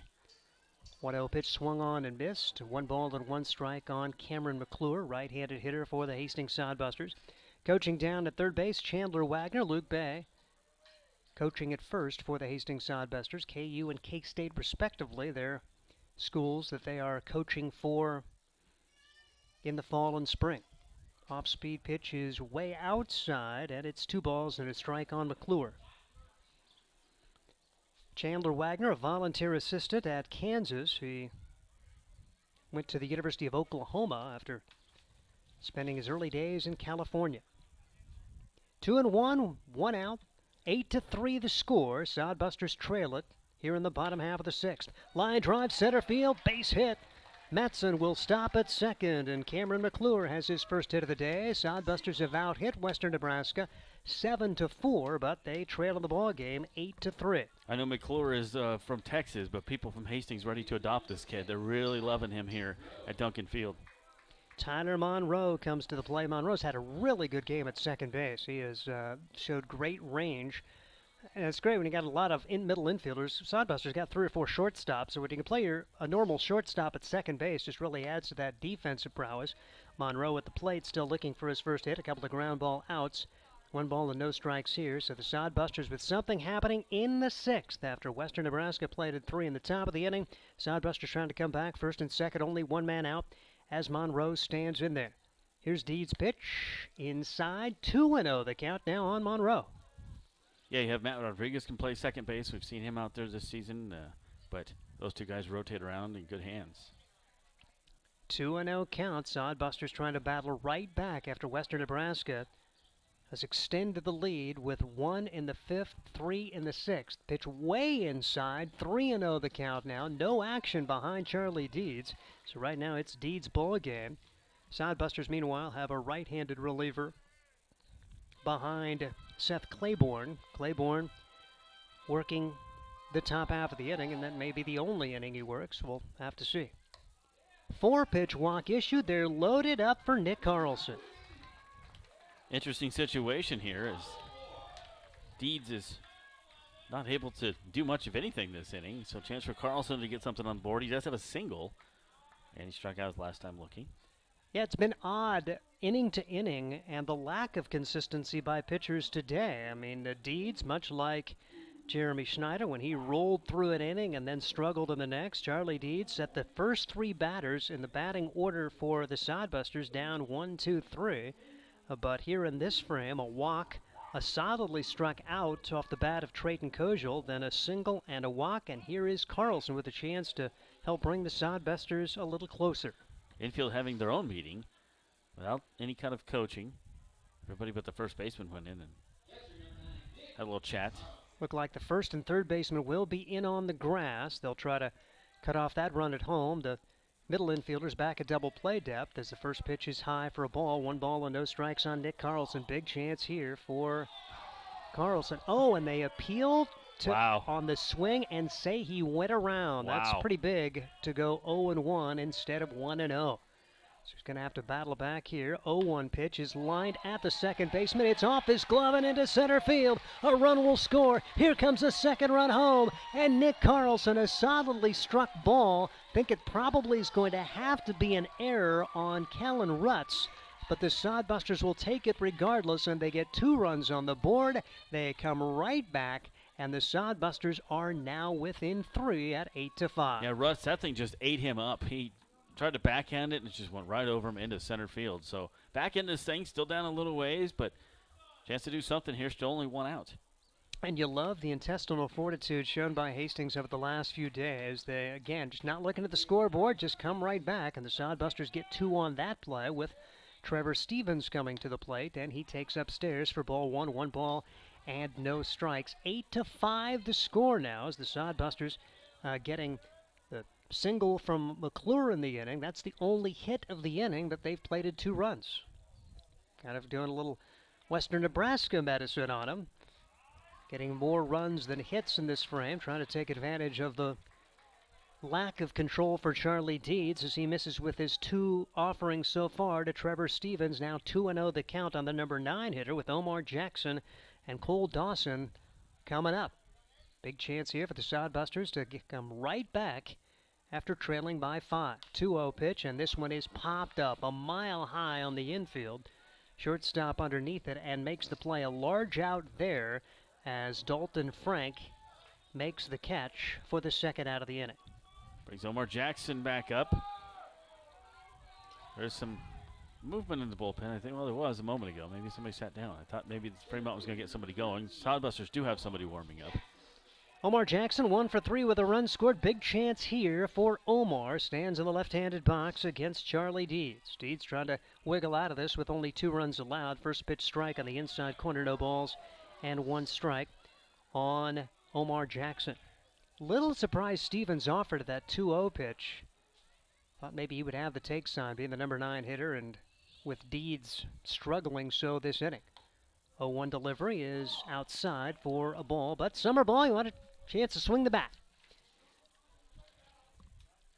1 ball, 1 strike. Runners at the corners for the Sodbusters. Still a chance here until you put guys in motion. Probably not with Carlson at first. Ball rifled off the bat of Jackson, but foul down the right field line, and the count goes to 1 ball and 2 strikes on Omar Jackson. You'd like to get bases loaded for Dawson coming up there. Or we'll take a run in either way, but bases loaded would be nice. How about second and third for Dawson there with an RBI double? We just go. Beggars can be choosers. Sure, why not? Yeah, why not? 1 ball and 2 strikes, 2 outs. Sodbusters trail at 8-5, but again a nice response after Western Nebraska played at 3 in the top of the inning. Off-speed pitch is grounded softly to the right side. That will be foul. Would have been a really interesting play had that remained fair. Deeds did a pretty good job of coming off the mound, but I don't know if they get Omar Jackson if he is in full flight. Yeah, on the angle he would have had to throw the ball. Anybody else he might have gotten, but Jackson is so fast that I don't think because he was running, his momentum was carrying him towards the dugout. And so he would have almost had to stop and either throw it around his back or I just don't think the momentum. I think he would have beat it out. Probably his only play would have been at home. That's true too. Could have went home. The runners at the corners, they would have been off with a hit ball though. Sodbusters probably would have taken that. Bouncing ball again foul on the first base side, and it remains 1 ball and 2 strikes. Another pretty good battle going. And Charlie Deeds has had his pitch count blossom here in his second inning of work. He has already thrown 44 pitches in just 2 innings of work. There's a body moving around in their bullpen now. Looks like somebody's going to be stretching over there. 8-5 the score. Sodbusters trail it. Love to get at least 1 more here in the bottom of the 6th. The pitch just misses, and you kind of held your breath on that one, but that now will make it a 2-2 count on Omar Jackson. Cole Dawson on the on-deck circle. Running at third is Tyler Monroe. At first is Nick Carlson after he reached on the air. Here's the pitch. Line drive right off the glove of Deeds, who will underhand toss to first. Look what I found. Jackson hit it right on the button, but Western Nebraska makes the play with Charlie Deeds. Sodbusters do get 2 runs on the board. 2 runs on just 1 hit. There was 1 error and 2 men left. And we head to the 7th. It's Western Nebraska with the lead, 8-5. This is Sodbuster Baseball. I'm a working mom. I don't have a lot of time for grocery shopping. That's why Sam's Club is so convenient. I can get the food my family loves, household supplies, and be on my way. My husband likes that they offer oil changes and tire services. Really saves him time. They have early hours for Plus Club members so I can beat the crowd on the weekend. Plus, Sam's Club offers free curbside pickup. Order online or in the app. Sam's Club, Grand Island. Sam's Club, a proud partner of Sodbuster Baseball. For the best in promotional videos, custom designs, photography, websites, and more, it's Provident Promotions. You've got the business. Now make it stand out with Provident Promotions. Provident Promotions can help you design your logo, website, custom make your promotional video, and shoot just the right photo for your company or business needs to be seen everywhere. And they even offer email marketing services and social media management. Let them help you from start to finish. 111 North Burlington Avenue, Suite 110 in Hastings, a proud sponsor of Sodbuster Baseball. We head to the 7th inning. Sodbusters trail by a score of 8-5, and they will go to the bullpen again as Eduardo Vasquez comes in. 6'2", 185-pound freshman out of Trinidad State. He gets his first opportunity tonight to face the 3, 4, and 5 hitters He has been in 3 games this year, pitched 2 2/3 innings, allowing 12 runs, 6 of those earned. He's walked 7 and struck out 1. Control's been a major issue. His ERA over 20, but small sample size, that's going to happen. It's going to take a while to bring those numbers down, see if he can put a 0 on the board here and keep it an 8-5 contest. Do have a scoring change for you. That rocket off the bat of Nick Carlson was ruled a hit, so give him an RBI. And so still no errors in the game. 5 runs, 8 hits for the Sodbusters. 8 runs, just 4 hits for Western Nebraska, but still very much a ball game as we head to the final 3 innings. Steve Stein, Josh Salmon, and Nate Miller, the video producer here, as we bring you Sodbuster Baseball, proud to cover the Sodbusters throughout the 2021 campaign. Last time Vasquez came out was against Wheat City back on the 4th, and yeah, he got hit pretty hard in that one. Not even an inning pitched, 4 runs in the 4 errors, 4 earned runs, and 4 batters faced and 2 walks. So that was not a good outing for him. And last time we've seen him here at Duncan Field. And that was the inning that really allowed Wheat City to believe that they could be a part of the ball game. Remember that game? The Sodbusters had jumped out to a 9-1 lead after 3 innings of play, and the Sodbusters basically just handed them 4 in that frame, and they would eventually come back and win it 10-9. Seemed like a long time ago. Sodbusters seem to be playing a lot better baseball now, as first pitch is across for a strike. No balls, 1 strike on Cade McGee. McGee, big 2-run double back in the 3rd inning. He's 1 for 3 with a run scored. So they played at 4 in the 3rd, crooked number in the 6th as well, as they had 3 that inning, as this pitch just misses outside. 88 miles on the fastball, as he's definitely got the velocity. Eduardo Vasquez, if he can put it over, he can be pretty effective for this squad from Hastings. 1-1 delivery, blew it by McGee. It's 1-2. 90 miles an hour on that thing. That's just cheese coming at you. He says, here it is, hit it. He's from the Dominican Republic, but again, playing college ball at Trinidad State in southern Colorado. Always friendly when I'm down there by the dugout. Says hi. Trinidad State, part of the Rocky Mountain Athletic Conference, Division II school, and the pitch misses. 2 balls and 2 strikes. What would it be like to throw 90 after my 43-mile-an-hour first pitch? Sorry, Trinidad State's in the junior college ranks. Trinidad State Junior College, Region 9 team. Play against teams like Otero and Western Nebraska. 2-2 the count.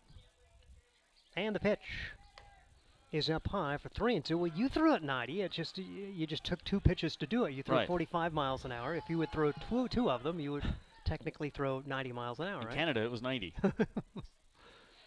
Exchange rate. 3-2 the count now on McGee. As Vasquez comes set, brings the pitch home inside for ball 4. So not what you wanted to see to start this 7th inning. Walks have been such a huge part of the day anyway. That is the 8th issued by Hastings Sodbuster pitchers to go along with a hit batsman.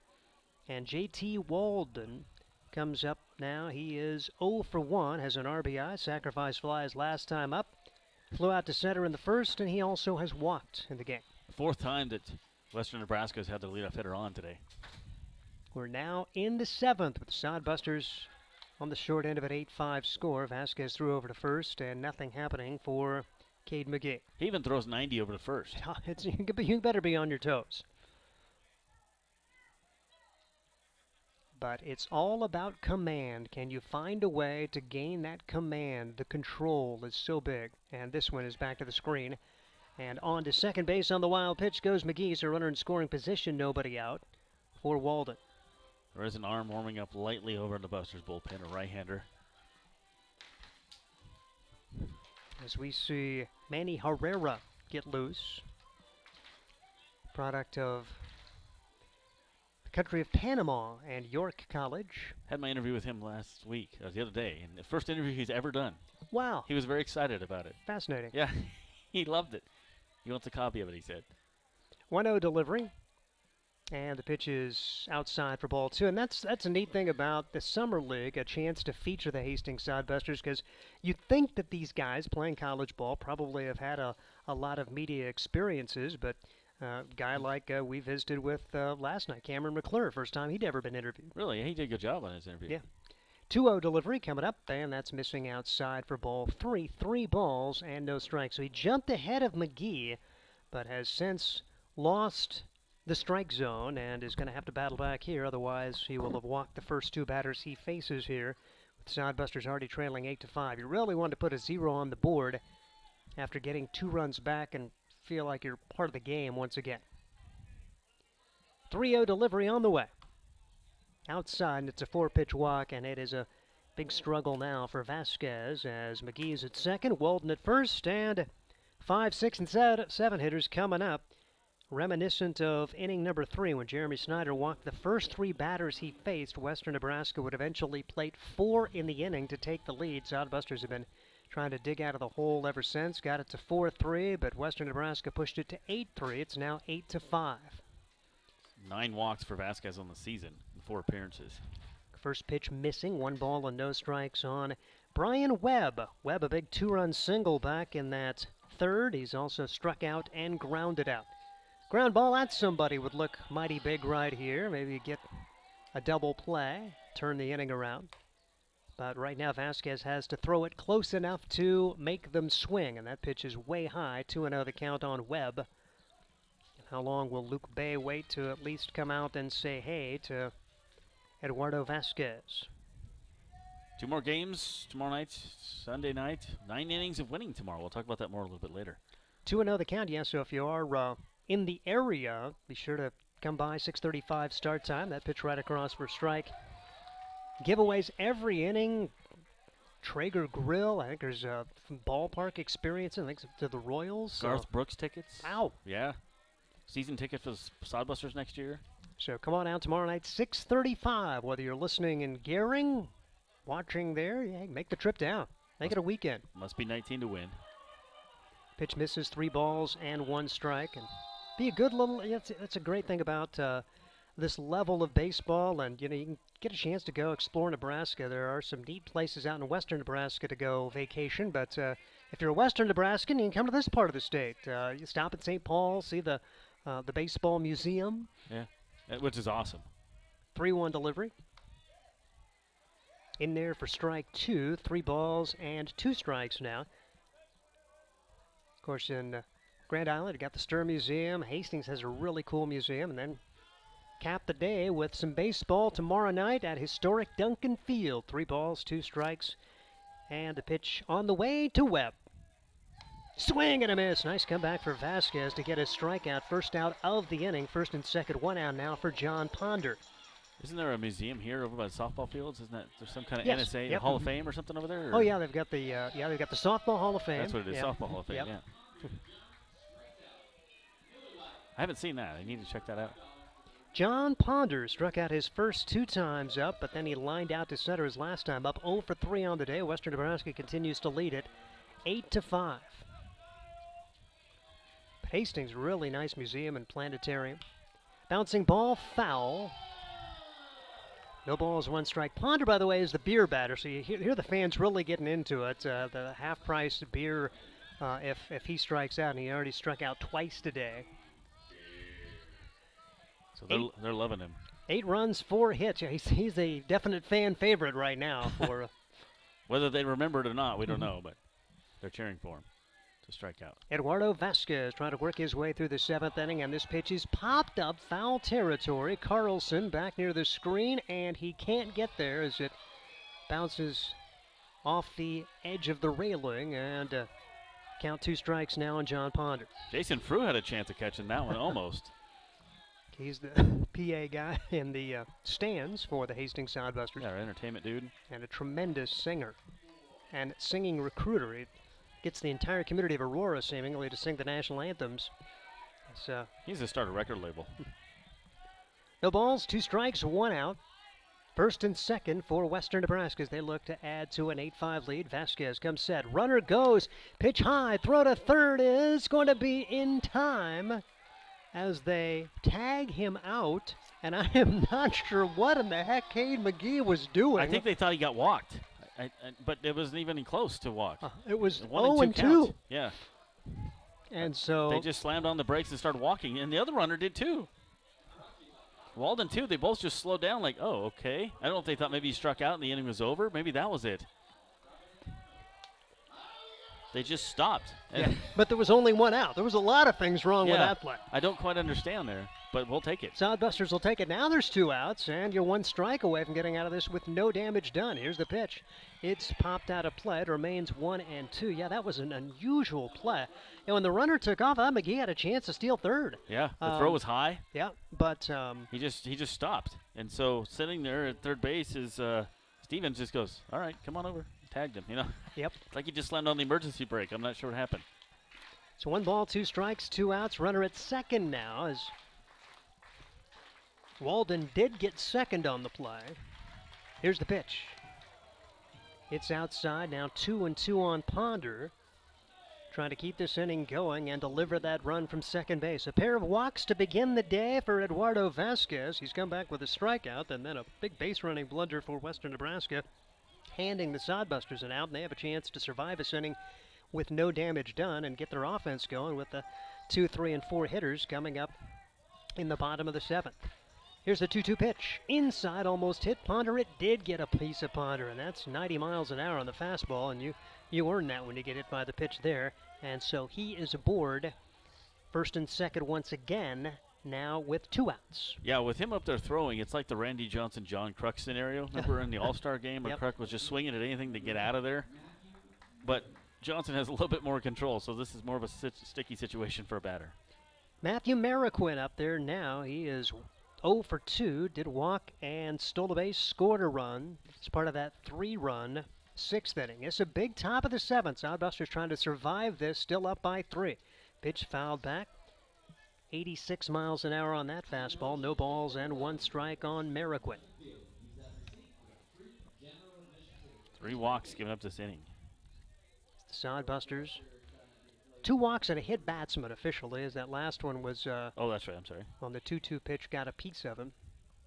One way or the other, a free pass. That is the second hit batsman to go along with 9 walks for the Sodbuster pitchers today. Trailing 8-3 out of the Busters, trying to get out of the inning here with Vasquez, Manny Herrera warming up. Sodbusters getting a pair of runs back in the bottom of the 6th to get it to a 3-run deficit as the 1-1 pitch comes. It's outside for ball 2. 2 balls and a strike. 8-5 the score. 8 runs, 4 hits for Western Nebraska. 5 runs, 8 hits for the Sodbusters. A really unique line score. There hasn't been an error in the game officially now after they eliminated the error initially charged. 2-1 pitch is outside. 3-1 the count now on Matthew Mariquin. Carlson has gone all the way at catcher. Matson is at first base. Herrera ready to go in the bullpen. Monroe at second. Dawson the shortstop, and Trevor Stevens plays third base around the infield for this Sodbuster squad. 3 balls, 1 strike. Runners go on 3-1. The pitch is missing, but that should be ball 4. Excuse me, they called a strike. Now the throw gets away, and a run is going to score. And nobody covering third base, so that runner moves over to third. Ugh. All kinds of things wrong with that play. So a run did score there.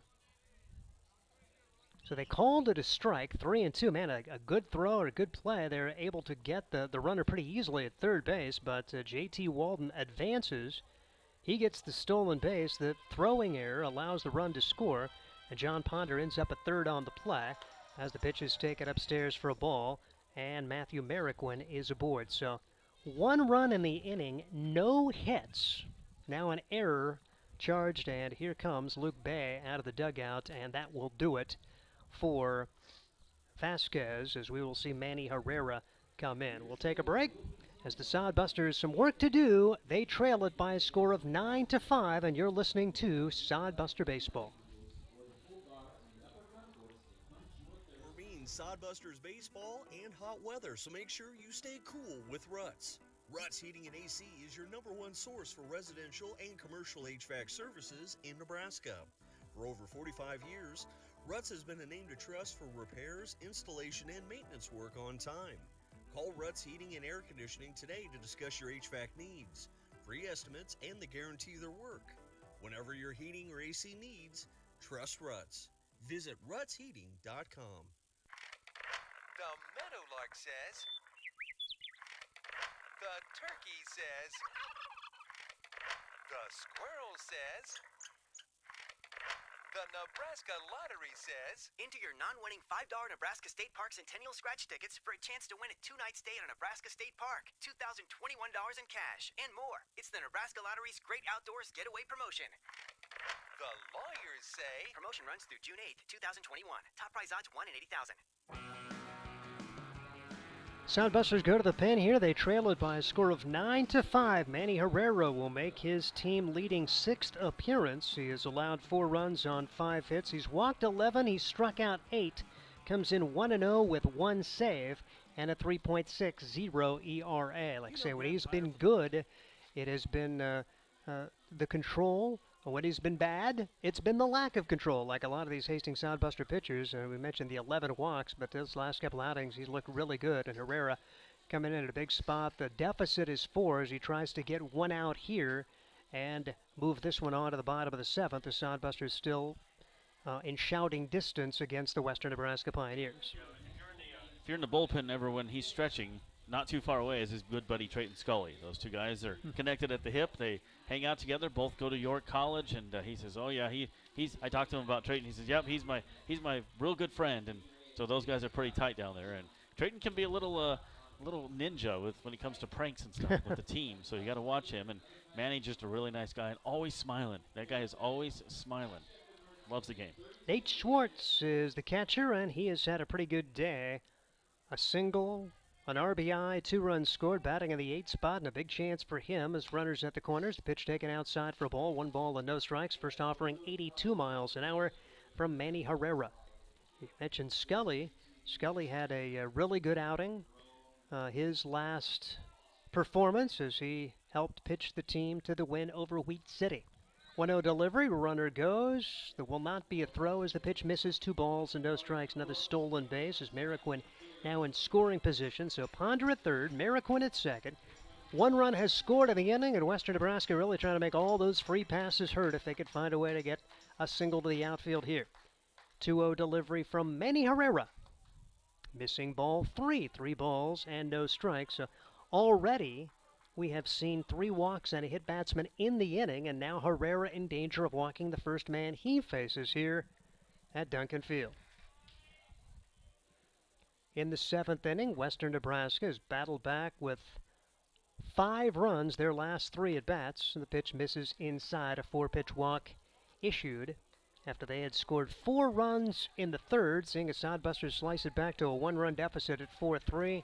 But now the score is 9-5, and it's going to be a new batter coming in there for the Western Nebraska Pioneers as we will get a chance to see number 15, Kip Gronholtz. Gronholtz out of Southwest Minnesota State makes an appearance here in inning number 7. So Kip Gronholtz batting for Kellen Rutz. Right-handed batter. 1-0 the count on him as the pitch is over for a strike. 1-1 on Gronholtz. Shout out to the Herrera family. They watch him back in Panama City. They said they tune in all the time. Very neat. It's be interesting to see. Is there much of a time difference in Panama? That may be almost straight south of here.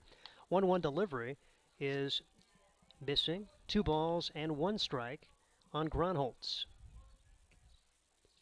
9-5 the score. Western Nebraska with another one of those innings that's thoroughly frustrating for a Sodbuster fan. They have a run on no hits, and they have the bases loaded and a chance for a lot more. Pitch outside, 3-1 the count. Right now, it's just a matter of throwing strikes for the Sodbuster pitchers, and they have not been able to do that on a consistent basis tonight. Snyder with 5 walks, Claiborne with 2, Vasquez 3 walks at a hit batsman, and now a walk from Manny Herrera, and he's 3-1 to the number 9 hitter, or the pinch hitter to be more accurate. Brings the pitch over for a strike on the late call as he had made his way a third up the baseline. Now 3-2. Now it shows 8:52 there. Panama City, Panama. I said, what time is it right now? All right. But that's interesting that we have the same time zone as we do. Eastern Standard Time, yeah. So technically it should be an hour ahead. Well, we're in daylight saving time, so they're... Oh, that's right. High fly ball, center field, and right there is Jackson to make the play. After all of that, 1 run scores for Western Nebraska. It's 9-5 as we head to the bottom of the 7th. You are listening to Sodbuster Baseball. You know Graham Tire for their quality tires and service, but did you know that they do brakes, batteries, and oil changes, and even shocks and struts?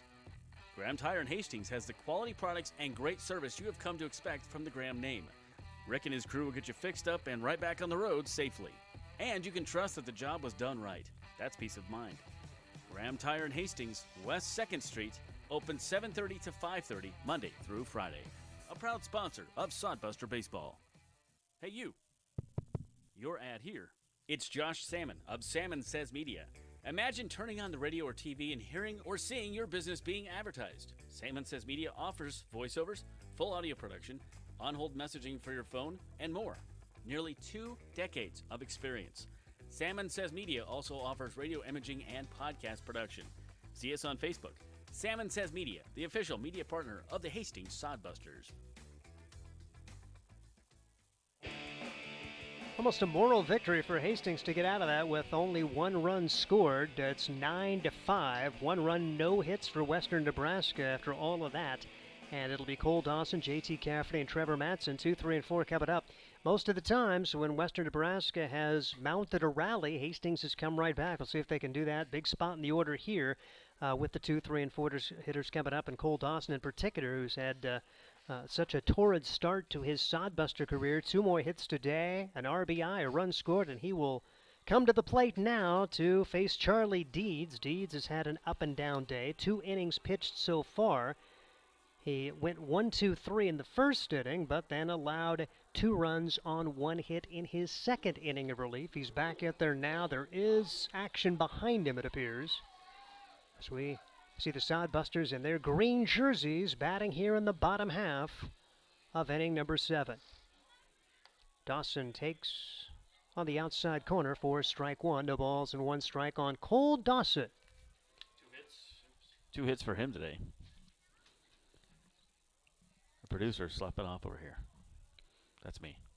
As the right-hander Deeds brings home the 0-1 delivery. Bouncing ball foul, quickly 2 strikes on Dawson.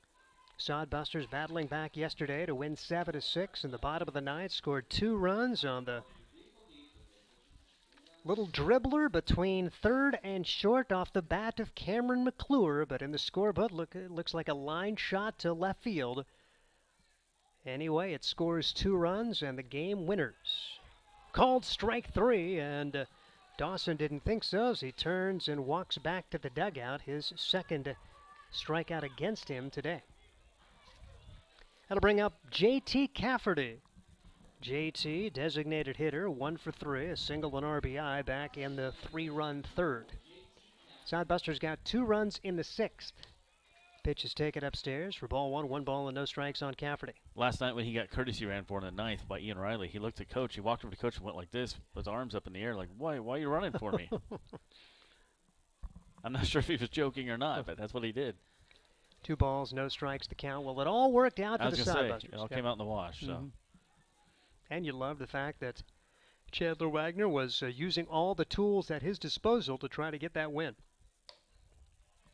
Shown a lot of faith in a lot of different guys, and the Sodbusters never say die. Battled from 4 runs down to tie it. Then they were down 2 runs heading into the bottom of the 9th, and won it 7-6 against Fremont to sweep a little 2-game homestand against the Moo after Fremont had won the first of that 3-game series in Fremont.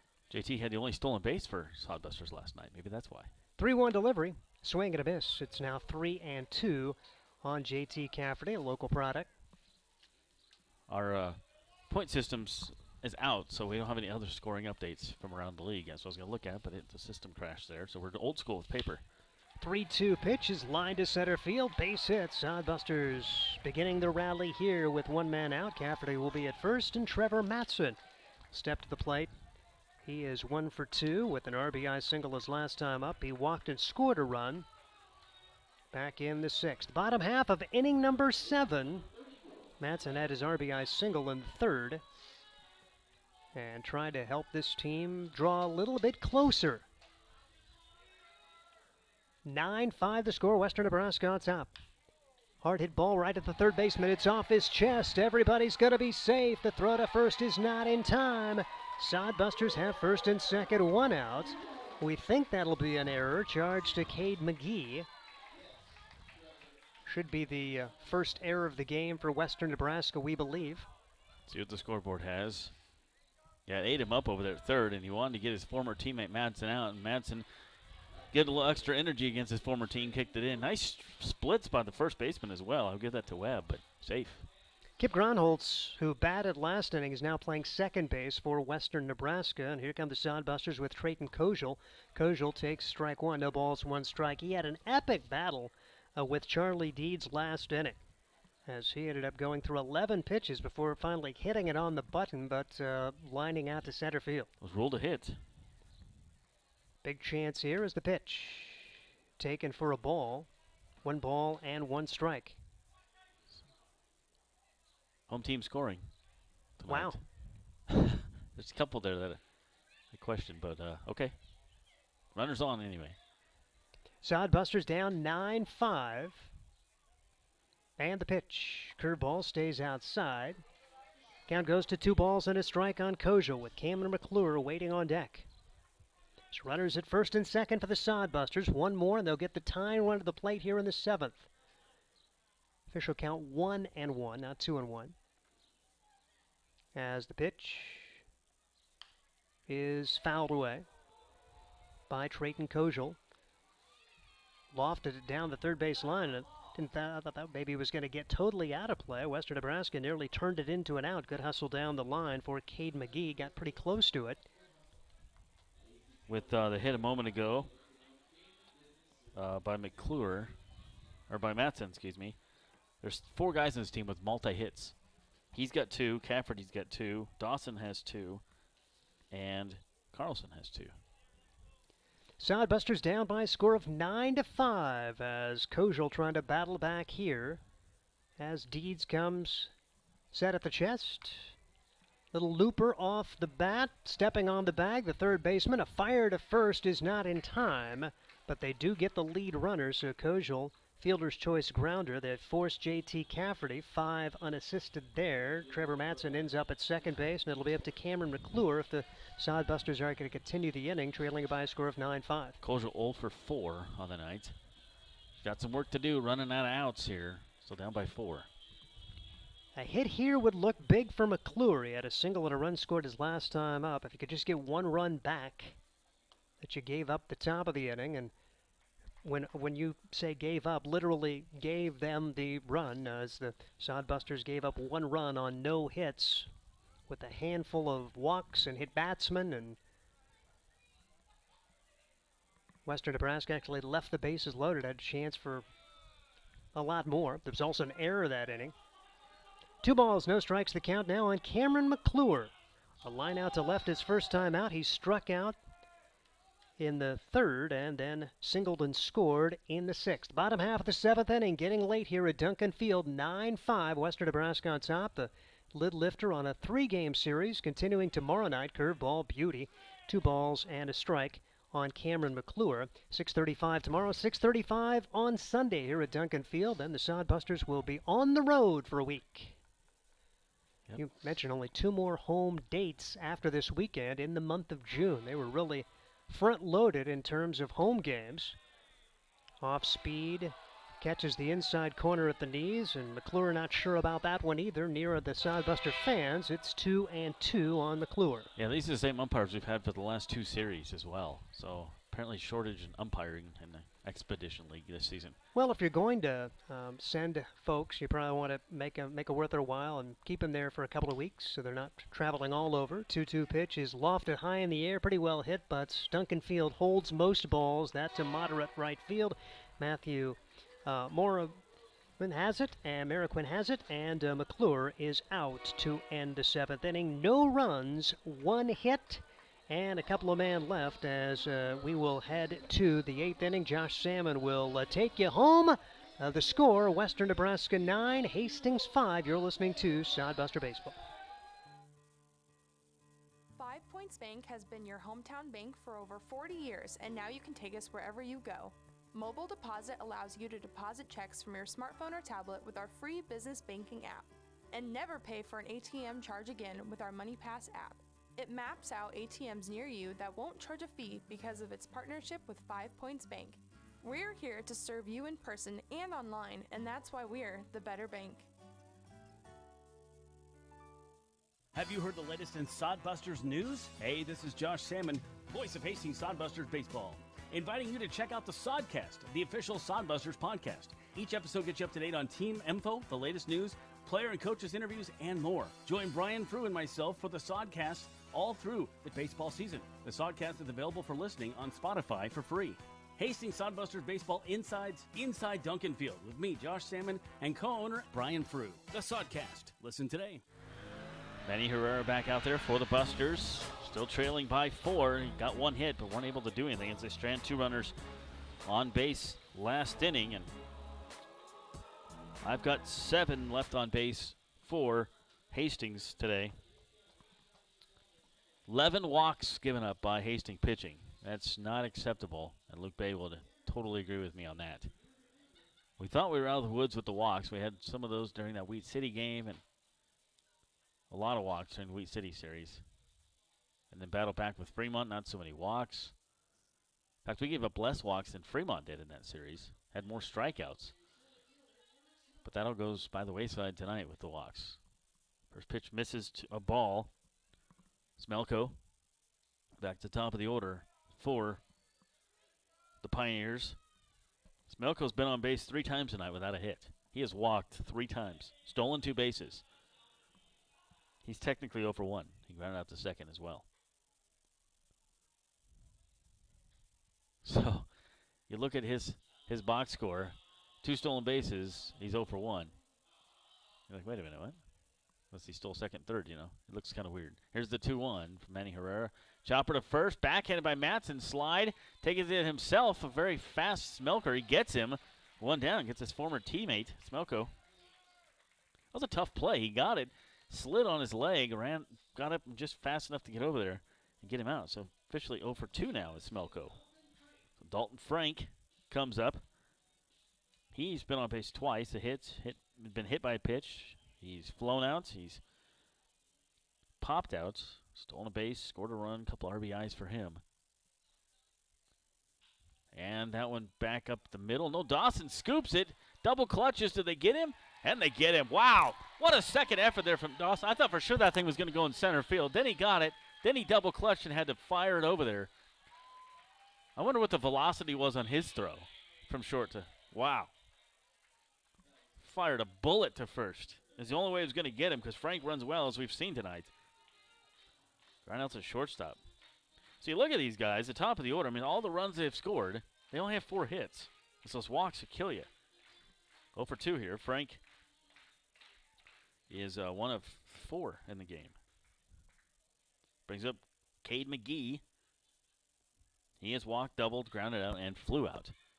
Manny Herrera, 2 outs here already in the inning. 1-2-3 inning would be great. Busters can get 4 back. They got 6 more outs. They can do that. We've seen them do it just recently. Count here. It's 2-0. Cade McGee. High leg kick from Manny, the right-hander. Fouls it off first base side, 2-1. He's from Panama City, his favorite baseball player.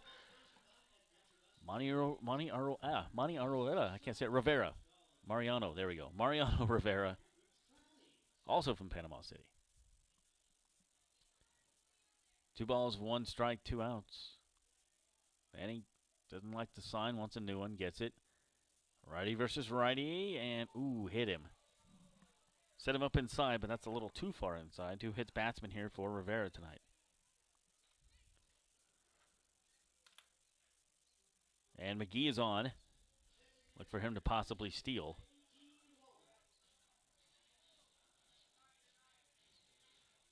So it brings up JT Walden. Walden's been on base twice and hasn't gotten a hit. He's walked twice, flown out twice. 0 for 2. It's just rare you see a game with 9 runs and a team only has 4 hits. And only one error for the Busters. It's just those walks. Good lead over there for McGee at first. Herrera throws over, keeping an eye on him. Runner back. So, yeah, after this weekend series, there's 13 games left in the month of June. 3 of those at home. 23rd, 24th, the 24th being a doubleheader. All 3 of those games with Source Valley SaberDogs. Here's the pitch. In there for a strike. Tomorrow night, 9 innings of winning, 55-inch TV, Garth Brooks tickets. You can get tickets to Royals games and sit in the Crown Center. The great food. Season tickets to the Sodbusters, golf, Traeger Grill. All kinds of great things to give away. Lottery tickets, you must be 19 years old to win. The prize is tomorrow, but raffle tickets, you buy them and you have a chance of winning. 9 innings of winning tomorrow, 6:35 first pitch, same 2 teams. Good breaking ball, 69 miles an hour. That thing just rolled off the shelf. Manny Herrera. You know he can throw the heat. Walden was looking for heat, and he went back to the breaking ball. Good pitch there, good call. Whether it be him or his catcher, Carlson. Lead over at first.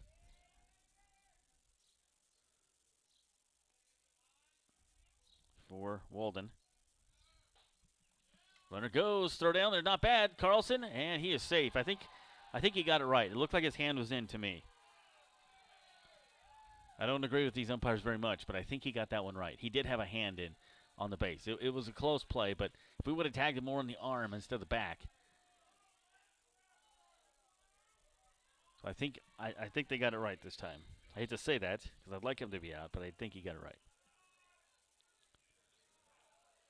1 ball, 2 strikes, 2 outs. Herrera just needs to concentrate on the batter here. Another stolen base by McGee.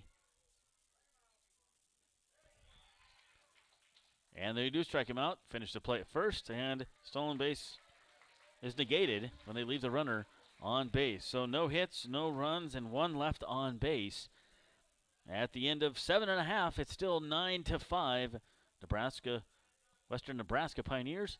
And we'll be right back with Busters in the bottom of the 8th. First word from the Adams County Visitors Bureau. Imagine visiting a place with historic housing districts, beautiful parks, and strolling through downtown shops. No, it isn't a fairy tale. It's Hastings, Nebraska. The Adams County Visitors Bureau invites you to experience Hastings. From bird watching to the Aqua Court Water Park to taking in a Sodbusters baseball game at historic Duncan Field. It all starts with the Adams County Visitors Bureau. What would a visit be without great eats? Hastings has plenty for all cravings. Start exploring at visithastingsnebraska.com. Experience Hastings with the Adams County Visitors Bureau. Nebraska Land Distributing is a proud sponsor of the Hastings Sodbusters. When you come to the ballpark, get a refreshing Coors Light, courtesy of Nebraska Land Distributing. Nebraska Land Distributing also features Leinenkugels, the ultimate summer drink, cold and refreshing, and sold at Duncan Field. Another Nebraska Land Distributing option when you come to the ballpark is light beer from Miller. Everything you've always wanted in a beer and less. Nebraska Land Distributing, proud sponsor of the Beer Batter at all Hastings Sodbuster home games. Welcome back. We have a pitching change for Western Nebraska. I'll get you a name here momentarily. Third pitcher of the night for Western Nebraska. And looks like we have, trying to get his number. I want to say that's Paul Panduro, 19. It is. Paul Panduro comes in from Pittsburgh State. Scotts Bluff native. Pitching here. And Scott Galusha is going to join me here. And Scott walked up here, and that's what we're going to talk about, walks. 11 walks in the game. And, you know, when you're losing 9-4 and they only have 4 hits on the opposing team, that's not a good thing. Yeah, this is, I don't know if you haven't seen me for a while. There's a little bit of gray on either side of the head. That doesn't help. It doesn't. And we preach to him all the time. The walks just kill. Everybody's good. Everybody can hit. But it's hard to hit with wood bat. And so it's much easier said than done, but you just got to feed it in there and see if they can hit it out of Duncan, because most people can't. But it's just not that easy. My fault. That's okay. 7-8-9 due up here for the Busters. It'll be Monroe, Carlson, Stevens down by 4, slot down the last 6 outs. You know, Fish, we're going to make a run. 4 runs is a long way to come back. But we've had, again, it sounds like a broken record, but night in and night out, even in games we haven't won, we've had opportunities. And that ball that Omar hit a couple innings ago, if that's a couple feet either way, it's 2 runs. Instead, the pitcher does a nice job to stay with it and gets an out, so that's big. But strikeout there by Panduro. This is only his second appearance for the Gehring, and Gehring has a lot of new faces on their team. A lot of guys just recently have joined. All right, John Brooks is here John in Brooks, the house. One of our best fans. He's here every night. You know, he taught me broadcasting. He taught you broadcasting? Yep. Awesome. I didn't know that. He did. I was asking about him the other night. Somebody must have said something. He's been hiding over here on the concourse instead of down his usual seat. Yeah, I saw him up here today as I was, when I get to the ballpark, you never know for sure what my job's going to be, Fish, but it turned out tonight I was a beer guy today, and so that was fun. McGuigan pinch hitting there. And he stays hot. We almost put him in the lineup again today because he's had 2 great nights in a row, but we thought, man, it's been 95 2 nights in a row on the turf. We better give him a break, so we did, and we were hoping he would still stay hot, and sure enough, look at that. So McGuigan gets a pinch hit single there. He will lead off at first, and that brings up Trevor Stevens. Stevens 0 for 3, pop out, ground out, fielder's choice. Going to get something going here against Padura, strike 1. I saw he hit 91, 92 a couple times in that first at bat against Monroe. That was 87, so that's a little giddy up on that thing. Panduro, third pitcher of the night for the Pioneers. Busters trail by 4. That one to third. This could be 2. Over to second, back to first. And they do get the ground ball double play. No doubt in Panduro's mind. Stick around, Scott, as Panduro walked off as soon as he threw the pitch. So there goes that inning for the Busters. And top of the 9th coming up here. Stick around. This is Sodbuster Baseball. We will hear a word from Sam's Club right now. It's hot. Can we get some popsicles? A lot of popsicles. Okay, sure. Let's go to Sam's Club. We can get some popsicles there. Plus, check out the pools on sale. Didn't Dad want to barbecue tonight?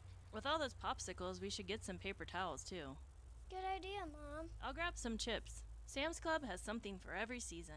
Sam's Club, a proud sponsor of Hastings Sodbuster Baseball. Stop by before or after the game. For the best in promotional videos, custom designs, photography, websites, and more, it's Provident Promotions. You've got the business. Now make it stand out with Provident Promotions. Provident Promotions can help you design your logo, website, custom make your promotional video, and shoot just the right photo for your company or business needs to be seen everywhere. And they even offer email marketing services and social media management. Let them help you from start to finish. 111 North Burlington Avenue, Suite 110 in Hastings. A proud sponsor of Sodbuster Baseball. So welcome back to Duncan Field as we have a couple changes for you. JT Cafferty is now not the DH. He is the pitcher. And we're waiting for McGuigan to get the gear on to come back out. And there he is behind home. So Cafferty, Busters pulled their DH, and it was Cafferty anyway, so you might as well keep him in there and let him pitch. He's pitched a couple times this season for us. Absolutely. He's got a live arm. He's going to hit 86, 87 when he really pumps it up. Mostly 83, 84. A good arm and a guy that's just going to learn and learn to be a pitcher. Like we've talked about it before, they wanted initially he's a catcher. Now they think he's going to be a first baseman, right fielder, and maybe put him on the bump.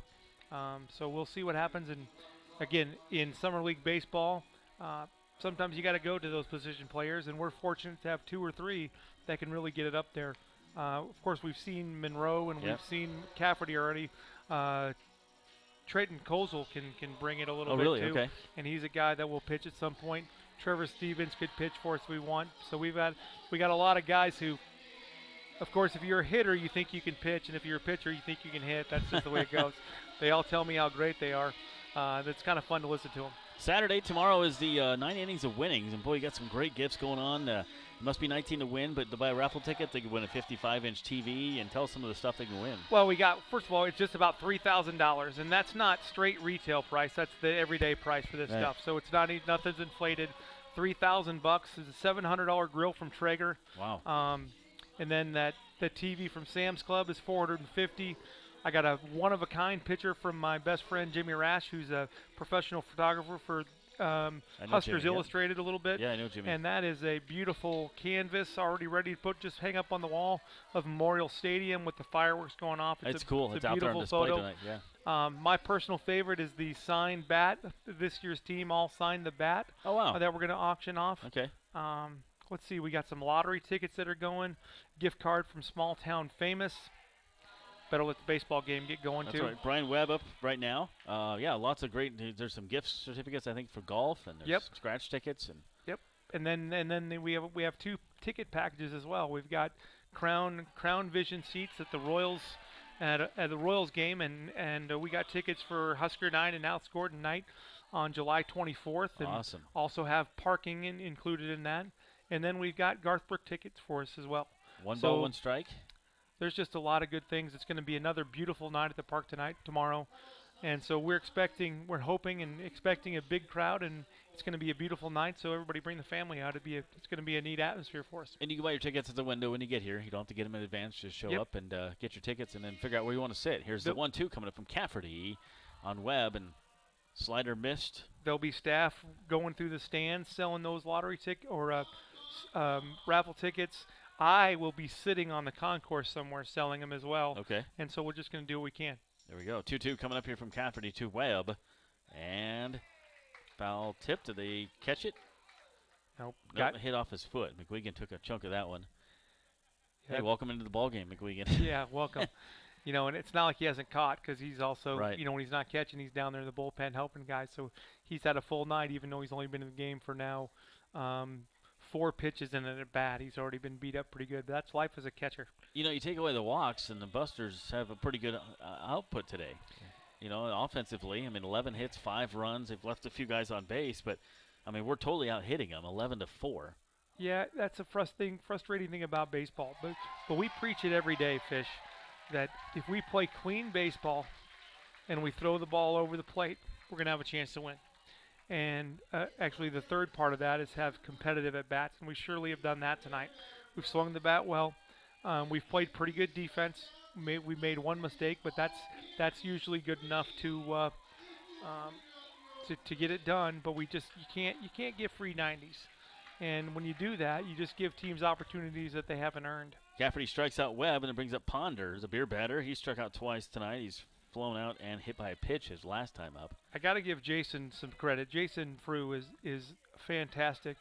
Our on-field he's the best, personality. He's the best. He just does a wonderful job.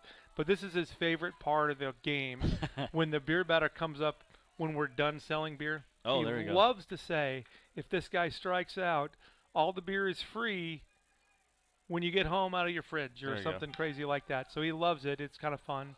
Messes with the crowd. And a hit there for Ponder, the guy batting less than 100 in the lineup, gets a hit as well. Yep. Just going to kind of be that night, and it's one of those things where you're just going to try to grind it out and try to get back up to the plate as much as you can. Manny came in, got a little bit of trouble, but got out of it. Didn't do too bad here for Herrera. And I talked about his family always watches in Panama City. Oh yeah, that's so awesome. They're great people. Again, he's just a joy to be around, and there's a lot of sodbusters that work hard, but if there's one that every single person, I think, on that roster over there wearing green would say Manny works the hardest. And so it's just he's a great part of our team. Everybody likes him, and he just works so hard, and it's good to see him be successful. Mariquin comes up to bat here and takes a strike there. 1 ball, 1 strike. Ponder on first base. He got a single a moment ago against J.T. Cafferty on the hill. It's still 9-5 Western Nebraska Pioneer. Josh Salmon talking to Scott Galusha, the general manager and co-owner here. First game of 3 against Western Nebraska. These guys will meet up again next weekend, but at their house. Yep. Runner goes. Throw down there, and on the third base side of the bag, and they didn't get him. If it was on the other side of the bag, they might have had him. Another stolen base, and they've stolen a ton of bases tonight. They have, and that was on Cafferty. I thought Justin had a chance there, but just the wrong side of the bag there, but it was a pretty good jump. Yeah, Ponder took off and didn't even get looked back by the pitcher, so another stolen base. And it's a 1-2 count in the meantime. Again, essentially a free 90. Not making them execute to move runners, and those things add up. And this is a darn good team that I'm very proud of. But we've got to continue to work on playing clean baseball And we've really done a nice job the last 3 or 4 or 5 games even cleaning up our at-bats for sure. But we just got to be sharper on the mound. And Jeremy's been so consistent over 2 years, and it was just a little bit of an off outing for him tonight. And he'll bounce back, and his next time out, he'll get right after it. 2 balls, 2 strikes here to the batter, Mariquin. The stolen base by Ponder, the 10th of the game for Western Nebraska. He stands on second base. You're kidding me. 10 is I have the right 10 number? Unofficially written down. Ay. That one a That's high exactly chopper what to we second. Monroe's been outstanding at second base tonight. Does get the runner over, but there is an out. Yep, but he made that look pretty easy, and that was an in-between tough hop on the turf, and he made that look easy. But again, that's where that free 60, free 90-foot base causes you problems, and now that runner's at third, and a ball gets by our catcher or a wild pitch, and it's another run. So we just got to stop. We got to eliminate those free bases. Nate Schwartz comes up, or excuse me, Nate Schwartz. Catcher is up, and pitch is called a strike, delayed strike. What's the rule with the umpires? We've had these guys for Wheat City. We had them for Fremont. Do they not rotate, or? They do rotate, but again, the schedule is usually set before the season starts. And so sometimes, obviously, there's some geographic factors that play in that. And I think they'll be here through Sunday. Then we won't see him again for quite a while. But, yeah, this seems like an extra long amount of time to see the same 2 guys. Exactly. Here's the 0-2 from Cafferty. Misses on fastball. 1-2. Runner standing on third. 2 out. So if he can get past this guy, they won't get that runner in on third. You want to stop him here. Yep, we can't afford to let anything else go, and we can get some base runners on. We've had plenty of chances. Nice stop there by McGuigan. He knew it was coming. The slider didn't slide the right way. 3 balls, 2 strikes, 2 outs. Payoff pitch coming up here. Ponder stands on third. He had a single. Stole second base. Moved over on the ground out by Mariquin a moment ago. Oh, it's 2-2, excuse me. That's what the scoreboard says. Beautiful. There's a strikeout. It doesn't matter. And they leave another runner on base. Scott, thanks for coming up. Hey, you bet. See if we can get the bats going here tonight. We got to get them going. Hey, thanks, Fish, and I'll see you tomorrow. Let's get another rally going. We'll take a break and come right back. This is Sodbuster Baseball. We'll hear a message from Rutt. Baseball and hot weather, so make sure you stay cool with Ruts. Ruts Heating and AC is your #1 source for residential and commercial HVAC services in Nebraska. For over 45 years, Ruts has been a name to trust for repairs, installation, and maintenance work on time. Call Ruts Heating and Air Conditioning today to discuss your HVAC needs, free estimates, and the guarantee their work. Whenever your heating or AC needs, trust Ruts. Visit rutsheating.com. The meadowlark says. The turkey says. The squirrel says. The Nebraska Lottery says. Enter your non-winning $5 Nebraska State Park Centennial Scratch tickets for a chance to win a 2-night stay at a Nebraska State Park, $2,021 in cash, and more. It's the Nebraska Lottery's Great Outdoors Getaway Promotion. The lawyers say. Promotion runs through June 8th, 2021. Top prize odds 1 in 80,000. Hastings Sodbusters down their last 3 outs. They had a walk-off fashion last night, but going to take a little more than that tonight, down by 4. Back out there on the hill is Paul Perduro. Perduro was very effective in the 8th inning. Strikeout, single, ground and double play, got out of it. And so Busters will have a lot of work to do here. I get your scoreboard update, but our system that the league uses has crashed, so I don't know what the other scores are. I used to have Nate Rohr's phone number, but I don't think I have it anymore. Let's text him. Nate, good guy, broadcaster for the Fremont Moo. So back to the top of the order for the Busters to get something going. Yeah, Jackson, Dawson, Cafferty against Perduro. Here's the pitch. One misses for a ball. Perduro came in last inning, was effective as I said. Panduro. 2 balls, no strikes. We definitely want to get Omar on. Big time wheels. Here is the 2-0. Ball 3. 3-0 here to Jackson. He'll probably be taken all the way. Panduro gets a sign. Comes set and ball 4. Good at bat. Just standing there watching it. That's what you got to do. Leadoff runners on here for the Busters. 9th inning, down 9-5. How many times has the leadoff batter been on for the Busters today? That's the 2nd time. You look at the board, anybody who's just tuning in, and it's 9 runs, 5 hits for Western Nebraska, no errors. 5 runs, 11 hits, 1 error for the Busters. Like, how you leading? It was a bunch of walks. Walks and stolen bases is what got the Pioneers to where they are in this game right now. Strike 1 there to Cole Dawson. Dawson has struck out his last 2 times. Called out on strike 3 last time, which was questionable.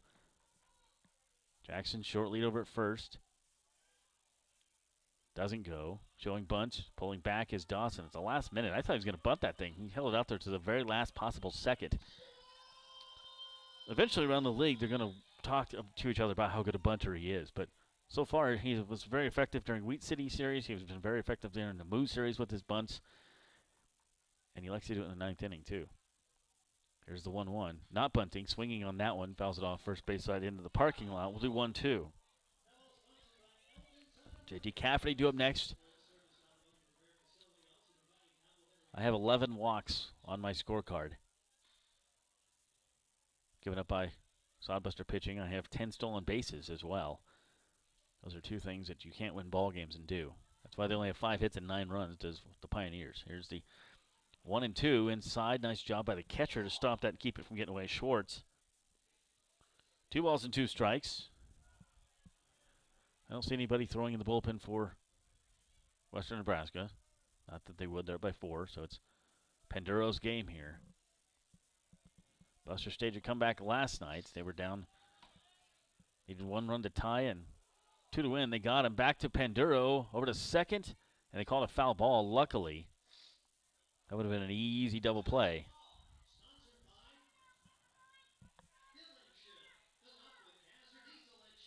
So, guys over in the PA booth having some fun here with the crowd. 2 balls, 2 strikes. Josh Salmon with you, Duncan Field on your Friday nights. Game number 1 against Western Nebraska. And they're not being very good guests by leading right now 9-5. But when you give them as many gifts as we did in pitching tonight, that's the way it goes. That one hit into off the shortstop's glove. I thought it was going to fall, but nice job getting glove on it, but it didn't work. Shortstop, I think that's amazing. He got some glove on that thing. Frank over there hit off his glove and into left field. That, to me, is a hit. So Dawson with 3 hits again tonight.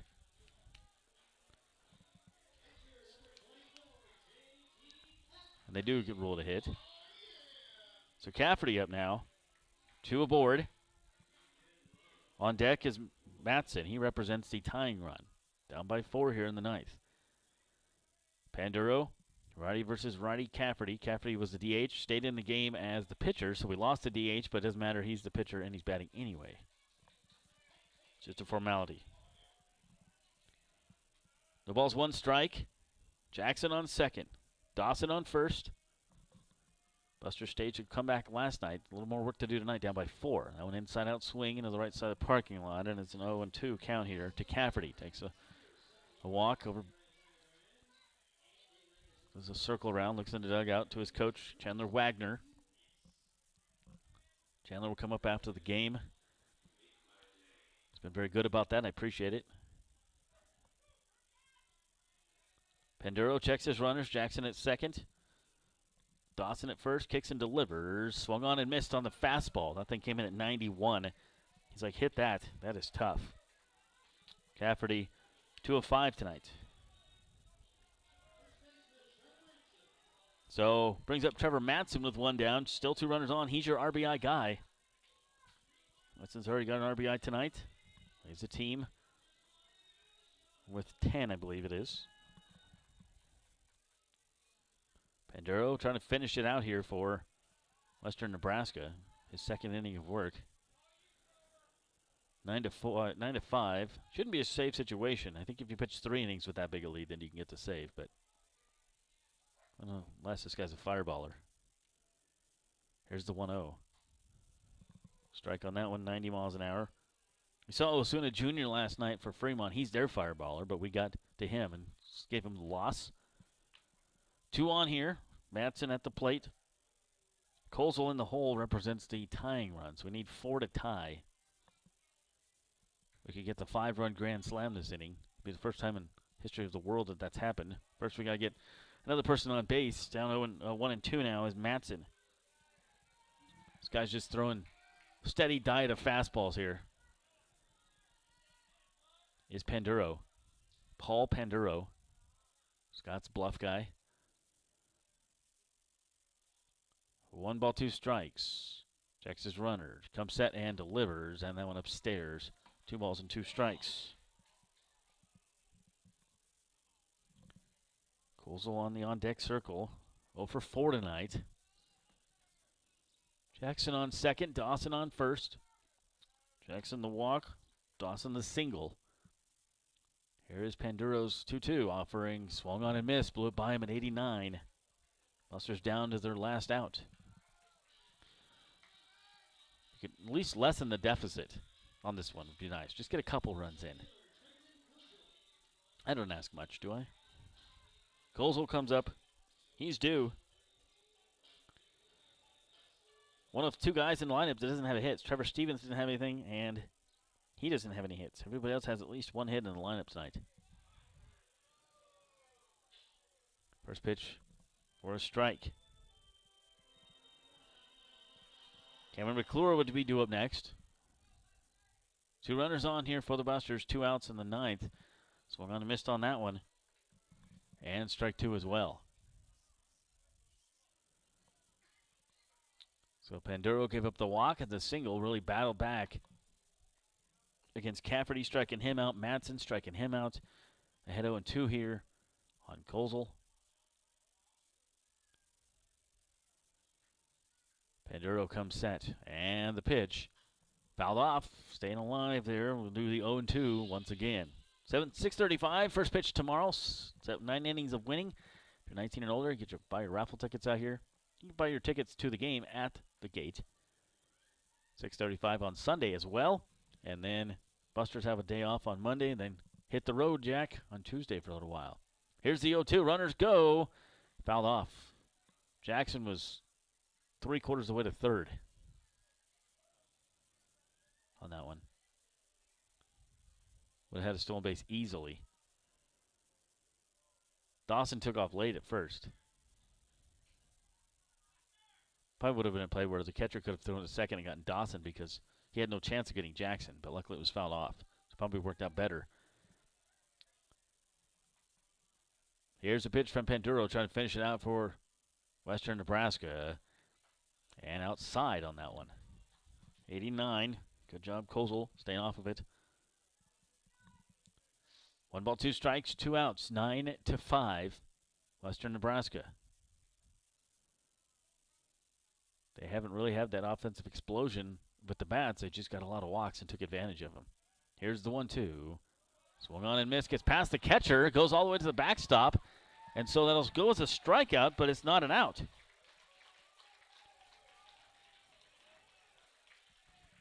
Catcher drops the 3rd strike, and you can run as long as the bases aren't loaded. And so now, stepping into the box is Cameron McClure. Hero last night. See what he can do tonight. He has a chance, but we need a grand slam to tie it.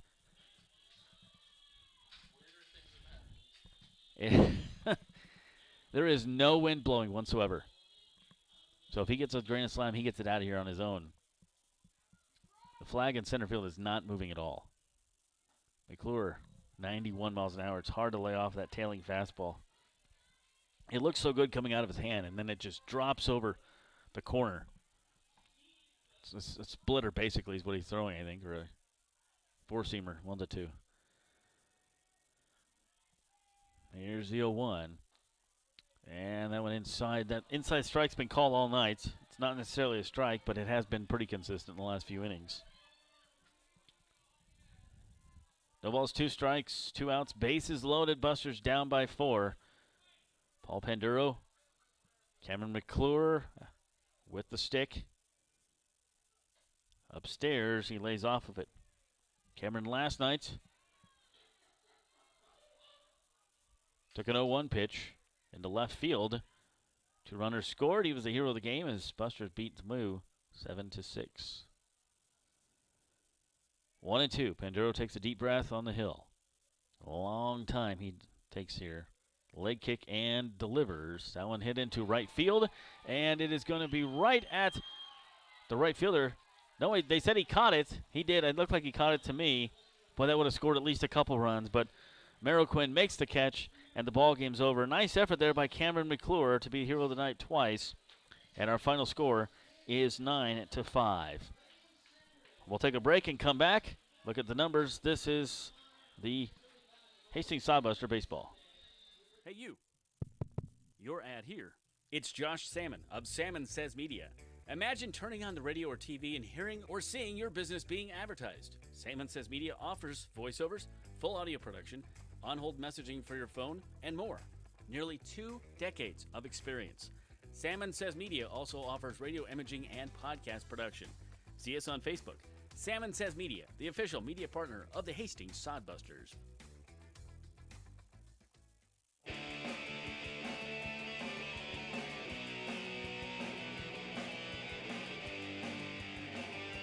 Well, they can't quite do it as Western Nebraska comes in here and spoils the opener, 9-5. And when you have, I count 11 walks tonight. That's just not acceptable for pitching. 1, 2, 3, 4, 5, 6, 7, 8, 9, 10. Okay, 10 walks and 2 hit batsmen.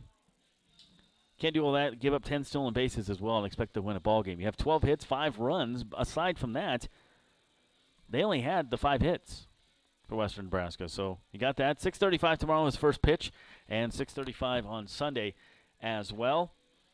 As this is a tough pill to swallow. A lot of things wrong in this game. You know, there's only the one defensive blunder, so you can't blame the defense. It's just they didn't get the pitches when they needed them, and those walks are killing you. Steve, I had 10 walks. How many did you have? Steve Stein joins me. Sounds right, and 2 hit batsmen to go along with that. I mean, Yeah. you out-hit him 12-5. Pretty good chance to win, but not tonight. 10 stolen bases doesn't help your cause either. And, you know, like I was telling Scott, if you erase a couple of those walks, I mean, it's not a bad night for the Busters. 12 hits, 5 runs, you know, only the 1 error. And, you know, once you got to Herrera, Cafferty struck out 2 guys. I mean, you just throw in your position players in on a night like tonight. But, boy, if that would have fell in right field there at the end, it would have scored a couple. But it Ladies didn't. and gentlemen, that is baseball. It is Cameron baseball. McClure last night hits it all of about 70 feet right off the end of the bat, dribbles one into left field, which ended up being the game-winning hit. Today he crushes one to right. And it gets caught. And it's caught, and they lose the game. So, and McClure, like I say, great job with the bases loaded. It was just to come up there and try to put a good swing on it. He did. I mean, you got a guy throwing 90 miles an hour, yep. you know. And really, there was a lot of, atom balls. You had that one that bounced off the pitcher over to first that ended up being an out. And so just kind of a bad luck night tonight, and too many walks. That's the way things go. And Western Nebraska, it felt like Hastings outplayed them, but end of the day, Western Nebraska hits the win 9-5, and their dude at the end, he kind of put the finishing touches on it, even though they did load the bases against him. But Paul Panduro pretty good, and the Zodbusters gave it a rally, but they strand 3 there, and Hastings just could never quite crawl out of that hole after giving up 4 runs on 2 hits in the third. That kind of set the tone for the night. I don't know the final on the Spearfish game, but last I saw they were leading, and the Moo were leading, and Sioux Falls was leading. And those are the 3 teams we wanted to lose. But Sioux Falls is a half game behind us. If they win, they will move up, be tied with us. Western Nebraska Pioneers wanted Spearfish to lose, so they were tied for second place, but they both win, so they'll probably remain the same. If Moo win, they'll remain the same. So the standings will look pretty similar, except for Sioux Falls will move up to where we're at. We'll be tied in that division. So we'll see for sure tomorrow. Our system broke down with the scoring updates on that for the other games. But some final numbers here. You know, you look at the offense, and several guys with multiple hits. The only guys that didn't get any hits at all was Trayton Kozel, and he reached on the strikeout there at the end, and Trevor Stevens. Everybody else had at least 1 hit in the lineup, and I guess that's a positive to put on the silver lining of the gray cloud.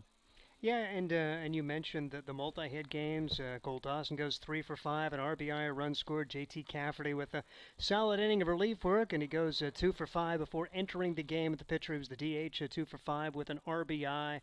Trevor Matson had 2 hits, an RBI, and a run scored, and a hit for Cameron McClure, nearly another one. He scored a run today. Up and down the lineup, Nick Carlson, he goes 2 for 3, then gets lifted, and his replacement, McGuigan, ended up getting a hit as well. So pretty good up and down the lineup for Hastings, and in 3 games, that's 42 hits in the last 3 games. So it's a team that's on the rise in terms of their hitting. They were 8th in the league in batting average heading into today. They've raised their team batting average by 40 points in the last week. So it's starting to find some things offensively. And really, if the pitchers could have found the strike zone, this would have been a 3-game winning streak. But yeah, try it again tomorrow. Yep, just trying to nibble the corners, and it just didn't work tonight, and just couldn't find their spots. But there's always tomorrow. You go to bed. You know, the guys who go out there and they'll eat supper together tonight. They'll talk things over. Nobody's going to blame anybody else. You win as a team, you lose as a team. Everybody does their best, and that's all you ask for. And tonight we didn't get everybody's best, but that's just the way it happens sometimes. I think we won't get coached tonight, but we'll grab him another time tomorrow perhaps. And he's going over to greet the other coaches who he coaches with at Kansas. So we'll wrap up here for Steve Stein and Nate Miller. Once again, Western Nebraska wins it 9-5, excuse me. I can't read my writing. And we'll be back here tomorrow. Pregame show at 6 o'clock. Come on out to the ball game. It is 9 innings of winnings. Lots of great prizes we mentioned throughout the night. The Traeger Grill, the 55-inch TV, all kinds of great things going on. Must be 19 to win. You buy raffle tickets when you get here. Tickets to the game you can buy at the gate when you get here. Signing off tonight, everybody, on your Friday night. Have a good one. We'll see you tomorrow. Take it easy.